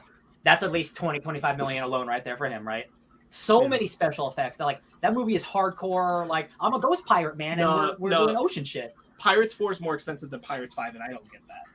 Wait, you said Pirates 4 is more expensive than 5? Yes. Yeah. Oh, on Stranger. What was the last one called? Dead Man Tell No Tales. Okay, I was mixing them up. Oh, that is weird. Yes, it's weird. That is weird. Pirates 4 is the most expensive movie. There's some fraud happening. You're right. There's some tax man. You got to go check up on Jerry Bruckheimer. Pirates 3 at least filmed on location in China for part of it, and somehow isn't more expensive than Pirates 4. And that movie's hella expensive. And Pirates 3 looks very good. Damn, that is a wild thing to learn today. Wow. Davy Jones isn't even in Pirates 4. They don't even have to animate him in Pirates 4. How is that the most expensive movie? It's weird. All those mermaids, man. They did it. It's the actor that played Gibbs. It's the actor that played Gibbs. He demanded all the money. Yeah, I'm really excited for Avatar 2. I'm really hopeful because we, as Ryan said, that we're really just seeing the same scenes over and over again in different ways in a different order. So there's something Cameron isn't showing us in the trailers, and I have to hope that's proof. I hope that is proof that there is more to this movie than there was to the first film. Like I said, it like Spark said, it feels like Avatar 1 was the one for me, was the one for them. This is the one for me. And that's what I want to see. I want to see Cameron do that. I think this is going to be like a soft reboot. And I know it's a weird thing to say, but like, I think a lot of people who maybe didn't see the first Avatar are going to come into this one because it's been so long. And I think it'll do a similar story to set up what the rest of the story is. Sure. I will say that I will say this. I think that part of the story of this movie, I'm extrapolating from the trailers, is that the Na'vi we know from Avatar, the main ones that are her tribe, Jake Sully's tribe, they lose their home. Yeah, like they absolutely, it is gone now. Stephen Lang comes back in with his full force and might and whatever, and he wipes out everything that was there. And now they have to relocate and find a new way of living completely. And right. And I think that is different from the first one, right? That is about like the effects of colonialization pushing you out, pushing you away from your home your ancestral home and forcing you to find a new way. Couldn't to you say that's what coexist. happened to the Earthlings going to on Pandora though? The humans on Pandora? No, because they're there for bullshit. I'm kidding. But like that is, you know, a different aspect of that side of colonialization storytelling and what they can do with it and where it could go. So I think that there's two notes actually. There's one note I want to bring up from Avatar 1. I'm so sorry. I just wanted to mention it. I think the shot whenever the atmosphere changes, like you see like human atmosphere go into Pandora or Pandora and atmosphere come into. I think that's a really cool visual. Yeah, every time like it's there. work. Yeah, I think it's really cool. Oh yeah, and it's brief, but like you see, because he doesn't use his legs, but like the gravity on Pandora is even weaker, so his legs over time get shriveled. And there's that one scene where he's like his like they're just like bone. They look like they're like this, like it's just bones on meat. Yeah. And it's really sad, and it is cool to like the most expensive or the most profitable movie ever made. Like our main character is disabled. That is really cool. Of course, he turns into an avatar, so he doesn't have to worry about that anymore. Right. But like that is a really cool like progressive thing. That was like, you know, before like it is like the norm to just include people because, you know, everyone exists. Like James Cameron made it a point of like, no, like this is a guy in a wheelchair. I'm like, I think that's important. But you're right. I'm only going to push back a little to say like part of that is like where it's drawn back is that his disability is a story point. Yeah. Like it is there to motivate his actions, both in terms of, honestly, at first, in terms of wanting to do the military thing, so in the real world he'll get his legs back, and to want to be a Na'vi because he has legs. Yeah. So like it's used in a way where it's like that's not just part of him; it is like actively the thing he is trying to change about himself. Yeah. And so like yes and no in representation terms. That's, you know what, that's fair because he is trying to like fix himself. Yeah. Gail has an interesting question. Do you guys think it will make as much as the first? Not a chance. No. Look, I'm not one to bet against James Cameron. I don't think it's likely that this can make 2.3 is it at right now? 2 point something? A lot. Might be at 2.7, honestly, after the last re-release. But I don't think it'll get that high. I think it could potentially beat Titanic. I do. Yeah. I do think. I don't think it beats Endgame. I don't think it beats Endgame. No. I don't think so. Like I think there are enough people who are just not interested. Like, frankly, like even for spectacle, even for the idea of seeing it, because it's a known quantity now. There's enough people who are not interested enough to go to the theater and spend money on it.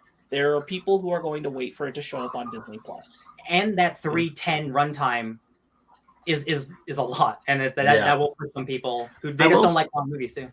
I will say, so two things. So two kind of points that it's important for us to remember. One, it made $70 million the last time Avatar was released in theaters, which was like a couple months ago. And two, this is going to be the first Disney-owned movie to be released in China since 2019. China loves Avatar. Mm-hmm. So, like, that could help. And, Cameron said it has to become the third or fourth highest-grossing movie of all time to make its money back. And that is an unfathomable like request. Yeah. Like, hey, the whole world has to see my movie again, or else I'm done. Like, that's kind of like, man, that's a lot of pressure, James. Like, and then you'd have to make the next few because I know we know he's filming 4. They could cancel that, but like 3 would have to be made at a loss if this one doesn't break even. Yeah. Here's the thing: plenty of people that know. Give it 3 months, and it's on Disney Plus. Mm-hmm. Maybe that won't be so true with Way of Water. Maybe it's 5. But they know, wait it out, it'll be there. And if they're not interested, they're not interested. I do think there will be an amount of people that aren't. I don't think it's going to pull in the numbers that the original did. Because again, like that first Avatar is like, oh, we don't know what this is. But now people know it's about blue people, and just some people just don't care about that. It's not even just that. Like I remember the first movie, there was this whole narrative going around that movie that like when it was out and it was, you know, it was doing numbers. It had some legs. It had the kind of legs that we used to see back then, where movies would just be popular and stay in theaters for months after months after months after months. And Cameron said, it's like, you know, as it was inching closer to Titanic, he said, you know, either it doesn't beat Titanic and I have the highest grossing film of all time, or it does beat Titanic and I have the highest grossing film of all time, then it became a campaign. There was a campaign from Fox. Hey, keep going to see this movie to make it the highest grossing film of all time. That really helped. Same thing actually happened with Endgame. There was this whole campaign in the later months of Endgame to try to like push it over that hump to get it past Avatar. So like there was an insane amount of hype for Avatar to beat Titanic back then. It was a crazy time. Importantly, Avatar's numbers are also boosted by 3D ticket sales. Oh yeah, and 3D ticket sales are not going to be as popular today. it's true. No, I actually that's one of the reasons why I don't. I mean, part of me wants to say yes, Avatar could at least almost make that as number. It'll probably just be very shy of what it originally made. But the reason why, especially from what I remember, the reason why people kept going to see Avatar over and over and over again, or they saw it twice, was because they wanted to see it once in 3D and once in 2D, which is exactly what I did. I saw it in IMAX 3D, and that ticket was $20 a person back in 2009. Jump to 2022, that ticket price for an IMAX 3D film is probably $35, give or take. I haven't been to an IMAX movie in years. I actually have no idea because it was, you're right, $20 13 years ago. Jeez. I will always remember my dad paying for 2 IMAX 3D tickets to see Avatar, and I was shocked that a move that I was like, that's $40, yikes. Yeah. So, and I'm pretty sure. I mean, it's good. I want to say, because it's Avatar, because the hype is kind of still there about, hey, remember this movie that became the highest grossing film of all time, and because it's such a visual spectacle, there are going to be people who was like, yeah, I want to see this in theaters. It looks amazing. It looks gorgeous. I'm here for a feast for the eyes. But Sparks is also correct. There's going to be people who are just not interested, and they're going to wait until it comes out on Disney Plus, where they can pause it, go to the restroom, come back. There are extenuating circumstances in moviegoing that just were not the case in 2009. True. Like Sparks has mentioned them, Ben has mentioned them, we've all mentioned them. There is streaming. Streaming was not this popular back then. There were the 3D ticket sales. That was a big deal with that movie. See it in 3D. It's a new form of 3D. Cameron is bringing back this film in 3D. No, I'm not seeing it in 3D. Nope. I'm good. So like I am interested to see what the numbers could be, because I feel like it is impossible to beat Avatar at this point, especially with how many re-releases Avatar has had to boost that number. I think it is impossible to beat that. I don't think it beats Endgame, but I do think there is a hype. And should there be a perfect storm, the kind of perfect storm that I'm kind of anticipating, honestly, there is the hype from the general audience to see this movie that could propel it potentially past Titanic. And I think that's probably as far as it would go if it went that high at all. Gail brings up the point that China's in lockdown currently due to COVID. Let's be honest, our case numbers are going up here in Southern California. So like you could get a nasty backlash that is going to hurt Avatar: Way of Water. I hope that doesn't happen. Nobody wants to be in lockdown here, but I have seen those case numbers going up. So it might not like make the movie not go to theaters, but it might make less people go. So, it's hard to say. I think what could happen is that Way of Water might be really, really good, and word of mouth might help. If it's really, really good, it's got an open runway for a bit in movie theaters that people might come in the new year. I mean, if they hear enough good stuff. Yeah. So if it's really good, then it might get people to put the asses in seats, and it might work. More importantly, if it is good and some people held out and waited for Disney Plus, when the third one comes around, that might do it. Yeah. If this one is good, the third one might benefit from it. There's also I was just going to say, Sparks is really right that it has almost a free run. Its only competition is Megan. Remember, Aquaman comes out this December. Remember Aquaman? No, it comes out next year. I know, I'm joking. It makes me sad. Oh, sorry. That would have been its competition, frankly. But it's got, from when it comes out, it's got a free run to just do numbers for a couple of months before Ant-Man comes out. It does, and who knows? Like maybe because if like Spark said, COVID cases are rising here in Southern California. People might not want to go see go to the movies again, but once and Disney might see this, and they'll still keep it in theaters, take it out, and then once cases start dropping and people start going out again, they might re-release it again. there's always a chance that they'll do that. It's like, hey, if you didn't see it the first time, or if you did go see it the first time, go see it again, or see it for the first time. Who knows? See it in 3D, or if they are going to do a 3D. I don't know. It wouldn't surprise me if we see Way of Water have a longer theatrical run than we have seen. Since Top Gun Maverick. I was going to say Top Gun this year. But it wouldn't surprise me if but Top Gun Maverick kept being in theaters and even came out on Blu-ray and like Vudu and all that kind of stuff. I think they might hold back physical and streaming releases even past the window that they usually do if they really want to push Way of Water. Yeah. I mean, I think we're all kind of in agreement. Like best case scenario, it beats Titanic, but it doesn't get any higher. Mm-hmm. Yeah, it just seems, because like again, Endgame is like a huge culmination, perfect storm, like a pop culture moment, and Avatar in a way was like groundbreaking technology that no one's ever seen, and like in a way, you can only do that once. Like you can only release Avatar once, and the second, no matter how good it could be, it's a known quantity, and some people they're not willing to take the chance again. What's so interesting is at this point, Avatar: The Way of Water now kind of classifies as a legacy sequel, and normally those films would do better than their predecessor because there's all this hype of like there's these characters are coming back, these actors are coming back to these roles, and so they would do really well and better, and they would do better than the previous entry in that franchise. But because the previous entry in the Avatar franchise is the highest grossing film of all time, it's kind of impossible for The Way of Water to beat it. I'll also say I really truly have no perspective on how people who were like 2 or 3 when the original came out feel about it at this point. What their interest level is in Way of Water. I have no idea what the younger generation really feels about Avatar or their desire to see this one. Oh, no clue. That could be a big number or very small. I can help you. Willow Smith, wonderful artist, daughter of Will Smith. She has a Na'vi reference in one of her most popular songs. And she's younger than us. So there is some cultural stuff going on there. She's putting it in a song like a couple years ago. Interesting. Who knows? Like honestly, Avatar might have been the furry trigger for a whole generation that Robin Hood was for us. So I don't know. Good point.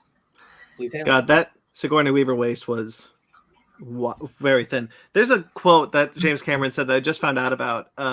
Because he insisted that Neytiri have breasts. Like he was like, the women Avatar need to have breasts because he wanted them to be attractive to male audiences.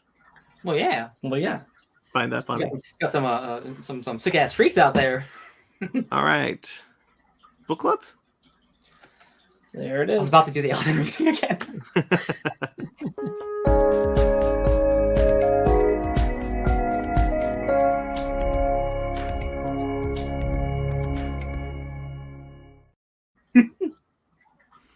Ben. Yep. It is your book club, sir. Take it away. It is my book club, and as no secret, if you've been a long-time listener or watcher of the show, I love this little guy, Sonic the Hedgehog. He is one of my favorite characters of all time, so my book club is the IDW run of Volume 3, Battle for Angel Island, which is issues 9 through 12. I want to quickly interject for anybody who has been staying with us for the long game. We did volumes 4 and 5 last year, and this is the prequel to that. And Ben had to give us the entire context of this run for that book club. I'm sorry, really these two, because I'd read it. These two, the entire context. Well, now we're reading the context. I completely forgot about that. Yeah, and it's written by Ian Flynn. The cover artist is Natalie Fordrain, and the line art is done by Evan Stanley and Tracy Alley, who have been Sonic the Hedgehog regulars since the Archie days. And the reason why I picked this book club, I want something quick, easy, and fun. I will not lie. I wanted something quick, easy, fun, and this honestly brings in college. God damn it, Brandon! and this 4-issue run takes one of my favorite villains of all time, Metal Sonic, and makes him even more of a villain when they give him a super form for the very first time in both the comic books and in the video games. So, what'd you guys think about this one? This guy. No. And Ryan is showing a picture of Metal. That is a Master Overlord. Yeah. Master Overlord. Oh, Ben. Yeah. Ooh. Good start. No.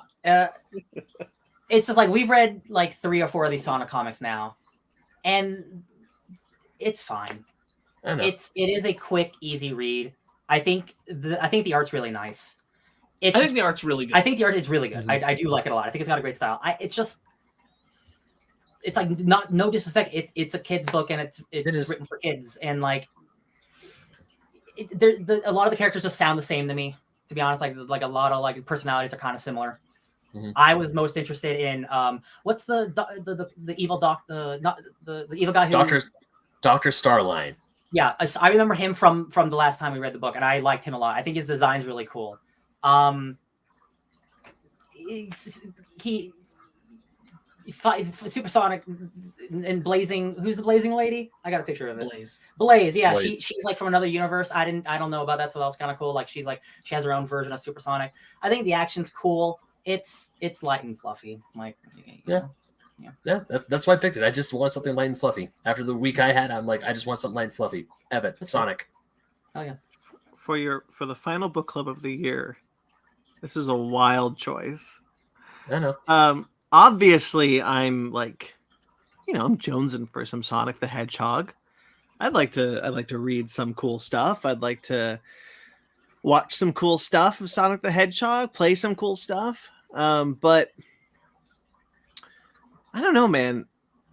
Are you just picking bad Sonic titles on purpose? No, people like this. It's just not for us. No, but like, I don't know. Here's the thing. I do remember the first issues of this run, the next volumes. We read the next volumes. 4 and 5. We read 4 and 5. Yeah. I remember those. I remember how I felt about those volumes, and it's far more negative than I was on this one. I don't remember caring much about them, but this one I did like because it's pretty action packed. Mm-hmm. There's some pretty good action stuff, but I'm still waiting for that one that's going to get me into Sonic. I get people like it. It's not for me. Brandon, your way into Sonic is the movie and then the games. Sure. It's not going to be the comics. Ben, I like this book. I like this volume. But I like Sonic Heroes. And this is very Sonic Heroes. There's a lot of Sonic Heroes in this volume, which is why I like it.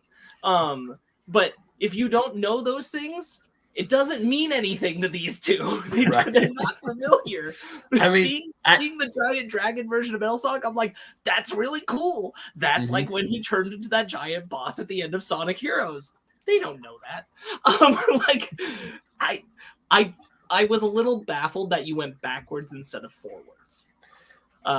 Only in the sense, like, I understand why you do something light and fluffy, even doing the Sonic. Like, I think that you had. It's done now. Why have we read Volume 1? Did we read Volume 1 of this comic? No. Why? Because I don't have any context for you. You still wouldn't. Okay. You still wouldn't. Okay. You still. Many of the characters just exist. Okay. They just already exist. You're supposed to already be familiar because of games. Gotcha. It wouldn't. You would not have fared better. So like 1 and 2 basically set up to this, and like you 4 and 5 kind of needed the context of this, but this you're fine. So your better shot probably would have been going forward with these two. I think at this point you gotta call it on the Sonic comics for these two, because they're starting to fall less in love with Sonic the Hedgehog the more you make them do it. I get it. I'm with you, Ben. I enjoy this. I'm with you. I know these characters. I get what they're doing. I can accept that their personalities are Brian's right, kind of intermixed in the writing from Flynn. But I like the art and I like spending time with these characters, so it works for me. Yeah, I was a little surprised when I saw it that you went a step backward. I mean, the reason why I picked this was because I actually forgot about the Master Overlord thing. I picked it because it was Metal Sonic going super, and it was the most dangerous, in my opinion, the most dangerous Metal has ever been. Sure. I will not lie. While I was rereading this, I was like, man, I'm gonna get chewed out for this by Ryan and Brandon. I was not chewed out, but and also another reason why I picked this, it was the first thing that popped into my brain, and I was just absolutely exhausted. I Man, was I like wanna trying to remind think you- of. I was literally trying to think of anything else that I wanted to pick, but this was like Ben, I need to remind you that you have Marvel Unlimited, which has I do no. I do 30,000 have comics on it. no shit. But I was, dude. My mental state was not good. No, I get you. It I has get you. honestly. I barely recovered from Okay, I this get you. week. So I'm not I trying was to put you down. this was literally the very first thing, and I told Brandon, I was like, hey. And I was like, you know what? I'm going to try and think of something different. I couldn't. Yeah. And I was like, That's you know fine. what? Let's just That's go. okay. And then even as I'm reading, I was like, okay. I like Rough and Tumble. I'll tell you that. I think I like their designs. I think that's a funny like Bing Bong. Them and Whisper and Tangle. Ben, help me. Tangle. They're all new to this comic, right? Okay. So if you'd read volumes 1 and 2, those are all the characters that you would have been introduced to because they're new. Okay. Everybody else would have existed, but you would have met all of them in volumes 1 and 2 because they're new characters. Here's one thing I did like. I think this is a good one. And the thing that I will be positive on is like it's always about friendship and how important friendship is. I think that's really cool and a good message for kids. When the fight with Super Sonic or Neo Sonic, Metal Sonic, excuse me, is over, Sonic goes to do a handshake and then Metal Sonic slaps his hand, he runs out. And Tails is like, should we go after him? And Sonic's like, no, we gave him that choice and that's how he wants to go. We have to honor his decision. I think that's really cool.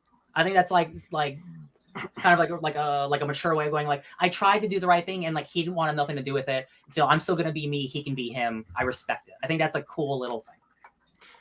I do like certain things about this comic book.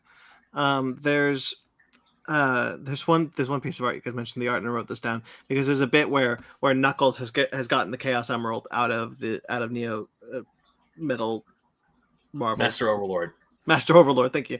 And there's he's just got this big shit-eating grin on his face as he's falling down towards Angel Island. Yeah, and that same piece, the panel right before it, when it finally comes out and he's like, whoop. I think moment. I think the comedy of the art like that, where Knuckles is like kind of more cartoonish than usual, and just the art style in general is the strongest point of this comic run. It's one of the reasons I enjoy reading it so much. I just really like seeing the characters drawn this. Yeah, I really like the art and like when like it gets like exaggerated and like Knuckles is like wide-eyed. I really do like the art. I think it is really good. Yeah, those two artists, they've been Sonic mainstays since during the later end of the Archie days. They got their, I want to say they probably didn't get their start, but they definitely cut their teeth on Sonic the Hedgehog when Sonic was still under Archie. Sure. I think that there's also some really cool ideas as far as like characters go that I've never heard of these characters, obviously. But like Silver the Hedgehog coming from a future that he's trying to prevent. That's a cool idea. He's got a cool power also. Blaze being from a parallel universe where her soul emeralds. Yep, you're right. The soul emeralds turn her into like work the same way as the Chaos Emeralds. Mm-hmm. Yes, and to turn Sonic into Supersonic. I think that's a really cool idea, and I like to see that story. There's a scene. I think this is the most that I like laughed. She's like, Amy is giving orders like Tangle, Whisper, cover Tails while he does something smart, and Tails is like, what does that even mean? And he's like, I don't know. You're the genius. And I'm like, just do something smart. And I'm like, I thought that was pretty good. Yeah. It is to the credit of this comic, it is very much the best that Amy's ever written, because Amy's given the role of like resistance leader. And that's like the most Amy's ever been given. So it's really nice to have her have that much characterization. It is one of the stronger points. I think you also miss out without volumes 1 and 2. I will admit, I think you miss out on the biodata scanning thing that they do mention about Neo Metal Sonic, that he is copying. He's like Cell abilities. He's like Cell. Yeah, it's part of how he's getting stronger now, is he's copying abilities through biodata. He copies Shadow or something. So that's something that like isn't as obvious if you didn't read the previous stuff, but it is what it is. Yeah. All right. Anything else? No. I still think Super Neo Metal Sonic is freaking rad. Yeah, absolutely. He's totally rad for the 4 pages he's there, Ben. I know. He's so rad. I mean it. He looks. I know. He looks like that. We He want looks like him more. He looks like Metabots. He kind of does. Like if you When- like Sparks said, if you played Sonic Heroes, you know he's like the main villain in Sonic Heroes. And that dragon, that dragon he formed, he takes a form very similar to that dragon in the end of Sonic Heroes. Yeah. And And the the only thing that's truly new is that Metal takes on a super form, because in every previous entry of Sonic, be it games, comics, whatever, no robot copy has ever been able to achieve a super form before until this one. Yeah. And honestly, I thought that was cool. the Neo Metal Sonic form, which is like the form he has when we start the comic. It's what his form is, but you see what his original Metal Sonic form is at the end. Mhm. I really like the Neo Metal design. It comes from Sonic Heroes. I think it's a very formidable, intimidating looking update to Metal Sonic. I think he does make a very good foil villainous force for the gang. Yeah. I'm happy to see that design here in the comics. It's always been a pleasure that they brought so much of that into it, because that's outside of this comic, Sonic Heroes is the only time that Metal Sonic has shown up like that. Mhm. And that game it has its fans, but it doesn't get brought up in a lot of conversation anymore. And I think Sonic Heroes is one of the weird gems of the franchise. So Not an emerald. I would call it an emerald. Yeah. So it's nice to see, and I really do like the art. I think you needed to go forward maybe on this one, Ben. Like the second half of the Metal Virus saga. Probably. I mean, they did start it, so they could have gotten the rest of it. Yeah, they could have. Well, probably not going to happen. Not going to happen anymore. No. see, this was now the- it's done. Yeah, This was now the it's done. episode Now it's done. flashback. All right, this is Like like the when only- you tried to do every volume of Immortal Hulk.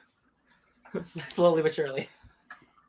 Ben, All right. Ben, give it to the 10-year anniversary. On the 10-year anniversary, you can bring out another Sonic comic. No, I don't think I'm going to bring Sonic ever again. I get it. The only Wait, time okay, I'll bring look. Sonic back is when there's a movie. Ben, I will talk Sonic comics with you whenever you want. I know what I we're would- doing. I know what we're doing for our next milestone episode. Episode 400 is going to be this entire run of Sonic the Hedgehog. We're going to read the whole thing. We're going to discuss it like we discussed Evangelion. Damn, that's gonna be like 2.5 years. Hell yeah. I mean, Ben and I'll show up. We'll do it. Yeah, I mean, I love right. a challenge. I'm buying the books first still. Okay, But that's you have to make a list of at least 10 nice things to say. okay. I can do that. All right, that'll do it. Look, I like the book. It's just I know it's a kid's book. It's fine. Like I said, Enough. light and fluffy. okay. That's it, guys. That's the episode. That's the episode for the year. There will be no more full episodes for the rest of the year, which means that when we are back to do our top 10 of the year or top 15, however we decide to do it, we will have a ton of news. So stay tuned for that in a couple of weeks. Maybe we'll try and do something. Unlikely, but until then, of course. I will say, there's a lot of things that we want to try and fill the time with. Even though we're not doing a regular episode, there's going to be a lot of things that we want to try and find a way to have a conversation about. Maybe it'll be in smaller bursts. You might be only getting a couple of us at a time, but there's stuff. Mm-hmm. Yeah. That's what I was about to say. There will be some stuff to come out, of course, in the time between now and next year. An Avatar: The Way of Water review is almost certain. Maybe multiple reviews. Who knows? There will be a Glass Onion review, but that will definitely not be this year. But a Willow Fickner's Watch is what we want to do. So keep on the lookout. Keep on the lookout for some of these things. We want to do a few things before, but for sure there will be a Christmas special. We every year love to do our Christmas specials, our holiday annuals, as I call them in the feed, and we will what. Well, I was just going to say to the audience, you really want to check in. If you haven't kept up, go check out all those holiday annuals and find the moment where Ben gets got, because he always gets got. He always gets got. He does always get got. And tune in this year to see how it happens again. Our holiday annuals are a lot of fun. We love doing them. We're going to do another one this year that will drop on Christmas Eve. For you guys to check out. There will be a gift exchange where Ben will get got. Don't forget. And there will be a Violent Night discussion. Really The hit new the Christmas ground movie. running. Excited. What? I really hate that I'm the only one who always gets got. Well, we did a rotational and then the system broke down. Yeah. Well, maybe next time don't text us a picture. Don't text us all a picture of that power line. Don't shirt. Snapchat. I haven't used Snapchat since. I It's still on my phone. I should delete that shit. I never use it You're anymore. probably better off. That's very funny. That was the last time you used Snapchat. I learned my lesson. Never again. So yes, in case I don't get to see, in case I forget to do this because scheduling things. Happy holidays, everyone! Thank you so much. We greatly appreciate all of your support. Ryan will be back with the first book club of the new year. That will be online before the episode drops. So stay tuned for that. Whoop. Unless you know what it is, Ryan. I do, but it's weeks away, so I'm just gonna wait. All right. So yeah, there you go. That's it, guys. Of course, like this video, subscribe to this channel. You can check out all sorts of things on our if you're listening to this on audio, maybe come over here and like the video and subscribe to the channel anyway. You can check out all sorts of shows. There's plenty of reviews now. Sparks was so kind of just like put a bunch of reviews, separate them out of the episode and put them on their own video. There's a bunch of those you can check out. I get it. Sometimes I don't want to scan through a whole YouTube video to find the review. I get it. Yeah. Or just look at the time code in the description. Sometimes I just want it right there, and I understand. Thinking about actually putting those in the audio feed, honestly. Just the individuals. Maybe like later down the week. It's going to be such a big podcast episode feed. Real quick, I will just but just because I'm already interrupting you. Gail's right. If you are vaccinated, please get vaccinated. Stuff is going on in the world. People are getting sick. We're all vaccinated, baby. Nobody wants to go back into the full. I am. What was happening? So do your best to take care of yourselves. Yes. I am getting my booster this week. Fantastic. Because I am now able to get that because I had COVID a couple of months ago and the recommended wait time was far longer than I thought it should be. Wow, I didn't know that. I didn't know that. Yeah, it's because the antibodies are still in your system for a certain amount of time and they recommend waiting. But now I am eligible again, so I'm going to do that. Beautiful. I should look that up because I was sick with it back in July, so I should probably look it up again. You should get boosted. Yes. Yeah. Getting boosted is cool. Look at us. Oh no, I'm already full. I was fully boosted from the last time, but now if we could get boosted another time, then sure, I'll do it. That's fine. Yes, there is if you only got boosted once, there's a second booster. No, I got twice. Great, then you're good.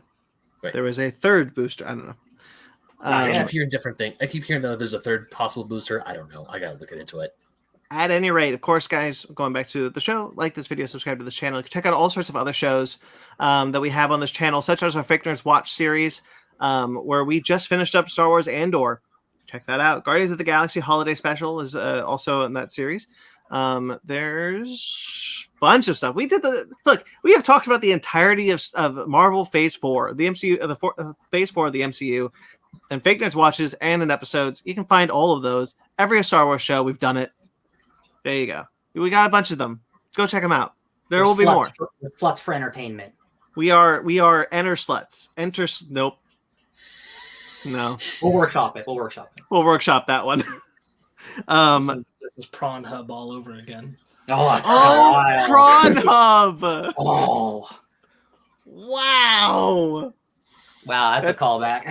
That takes me back. I feel like my curse is memory. That scene where Matt Damon goes from really young to really old. I'm like, man, we're doing the podcast a long time. Oh. That scene where Tim Allen turns into Santa Claus after shaving. I'm in big trouble. Yep. All right. That show's still fine, by the way. I'm still watching it. It's okay. I guess Kumail Nanjiani is the bad guy right now, and I was like, that's a choice. Do you mean Cal Penn? Yes, I'm so sorry. It's okay. I've done that before too. Yes, Cal Penn. Interesting. Basement Arcade. Yeah, the suit the suit escaped. The suit ran away from him, and now he's doing this Christmas everyday thing. Now elves are disappearing. Anyway, it's okay. Basement Arcade is another show we can do is another show we do on the show, this channel. Brain's fried. I need this vacation, I guess. where we've done tons of gameplays and let's plays and all sorts of things. Check out, I guess, Mortal Kombat X. We have an Aliens Fireteam episode up. What are the ones we have a long series of? Why can't I remember the finished series? The ones we've from done? years ago? We have Shadow of the Spooktober's. Colossus, most of Sonic Mania, but not all of Sonic Mania. Yeah. Yeah. Okay, we've done a bunch of those. Just check them out. And Basement Arcade Pause Menu. It's our video game discussion series. Ben, that's the one that Ben heads up most of the time. You guys are doing another quarterly? Or Yes, did you we already are. do the quarterly? No, we're No, doing a quarterly. There will be another quarterly. I can't say exactly when we'll time it out, but there will be a quarterly for this last chunk of the year. Hopefully before the end of the year, but maybe right after. Quick shop talk. Do we just want to make the last quarterly also the end of the year talk to wrap it all up in one instead of trying to do multiple episodes in one week or something? Do you mean Game of the Year? Yeah. Sorry, or whatever. No, Yeah. I think we still want. Well, I mean, like we could record them at the same time. But I think we're still going to make those two separate conversations. Okay. I think that we're going to have a lot we want to cover in the quarterly. I think we should make them two separate things. Okay. I just hope we have time for it. That's all I'm saying. Oh yeah. I mean, we can do Game of the Year before we do the quarterly. Sure. I loved God of We know what War. we're talking about. So. All right. Fake Nerd Book Club and Animation Station are also shows you can find on this channel. Of course, you can check those out. Real quickly, Gail in the comments says that we should have a open question talk time. If we had more followers, maybe. Gail, that's the thing. Thank you so much for showing up today. We only ever have one person ever in a chat, so like it's hard for it to be an actual chat room with like just one person because like we're still trying to do a show instead of like if we had more followers. All I want is for like is a questions portion, like we get emails and or that people ask us. So like hopefully if we get more followers, like that's why I want to to get more live. emails. We'd love to do like an email episode. Yeah. Like We that's just yeah. Mailbag. Of course, you can also check out our Patreon and our TeePublic. Speaking of not enough followers, if the followers we do have want to support us financially, you can check out our TeePublic and our Patreon if you like to. Those are linked below in the description. And of course, you can check out all those links on our website at fakenerdpodcast.com, where there is a bunch of things on that website. There is essentially my portfolio where I have links to all my stuff. There is links to all the shows that we do on this channel, even the ones that aren't currently on the air. There's all sorts of things. Check it out. That's linked below. fakenerdpodcast.com. Thank you to everyone who listens. We greatly appreciate you guys. Thank you to everyone who watches the live show, and thank you to everyone who watches the rewind. We greatly appreciate all of your support. We love all of you, and welcome to the Fake Nerd family. I don't know what I'm doing.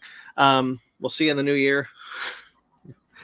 You can check out, of course, Jeremy Vellucci, who does all the music you've heard here tonight and all the music for all of our shows. You can check him out at Jeremy Vellucci _ The Wreck of Time, because his band, The Wreck of Time, has just released a new album. And of course, you can check out his podcast, Suburban Proctologist, on iTunes, Facebook at Suburban Proctologist Official, or Instagram at Subproc Podcast. Thank you to Mike Matola. Mike Matola, wonderful human being he is, has collaborated with us many times and has done 3 of our logos. We love that man. Check out his Instagram and his TikTok at Mike Matola. You can find us on Twitter, Instagram, and Facebook, all at Fake Nerd Podcast, fakenerdguys@gmail.com. If you'd like to get in touch with us personally, I'm at BC McClure on Instagram and Twitter, where you can also find my writings on kaijuramenmedia.com, atomicgeekdom.com, and Screen Rant for now, and then CBR soon. So, yeah. Ben? You can find me dealing with my seasonal depression by singing Black Parade whenever Mariah Carey comes on the Christmas station at BenMagnet27, Instagram, Twitter, and TikTok. You can also find me writing for Old School Gamer Magazine, Fusion Gaming Magazine, GoNintendo.com, and playing Mary Frankenstein in the podcast D and Dark. Sparks? You can find me on a mad dash to just make it to the end of the year at Sparks Witty on Instagram and Twitter. SPARKZ Witty. Gotta go fast. God, same. Sparks? Ryan? That was... Hey guys, you could find me growing out a ponytail so I could become spiritually one with a 6-legged horse. DJ Tony Snark 616. All right. Subscribe to us on iTunes, Stitcher, Google Play, TuneIn, Spotify, iHeartRadio, Amazon Music and Podcasts, and Pandora. Rate and review. Wait, Brandon. Where can they find you? I already said it. You did. Don't do this to I was me. trying to trick him. Don't do this to me. Subscribe to us. Too late for that. God. Subscribe to us on iTunes, Stitcher, Google Play, TuneIn, Spotify, iHeartRadio, Amazon Music and Podcast, and Pandora, the planet, not the station. Rate and review wherever you get us. We greatly appreciate it. Like this video, subscribe to this channel. Until next year, stay fake nerds.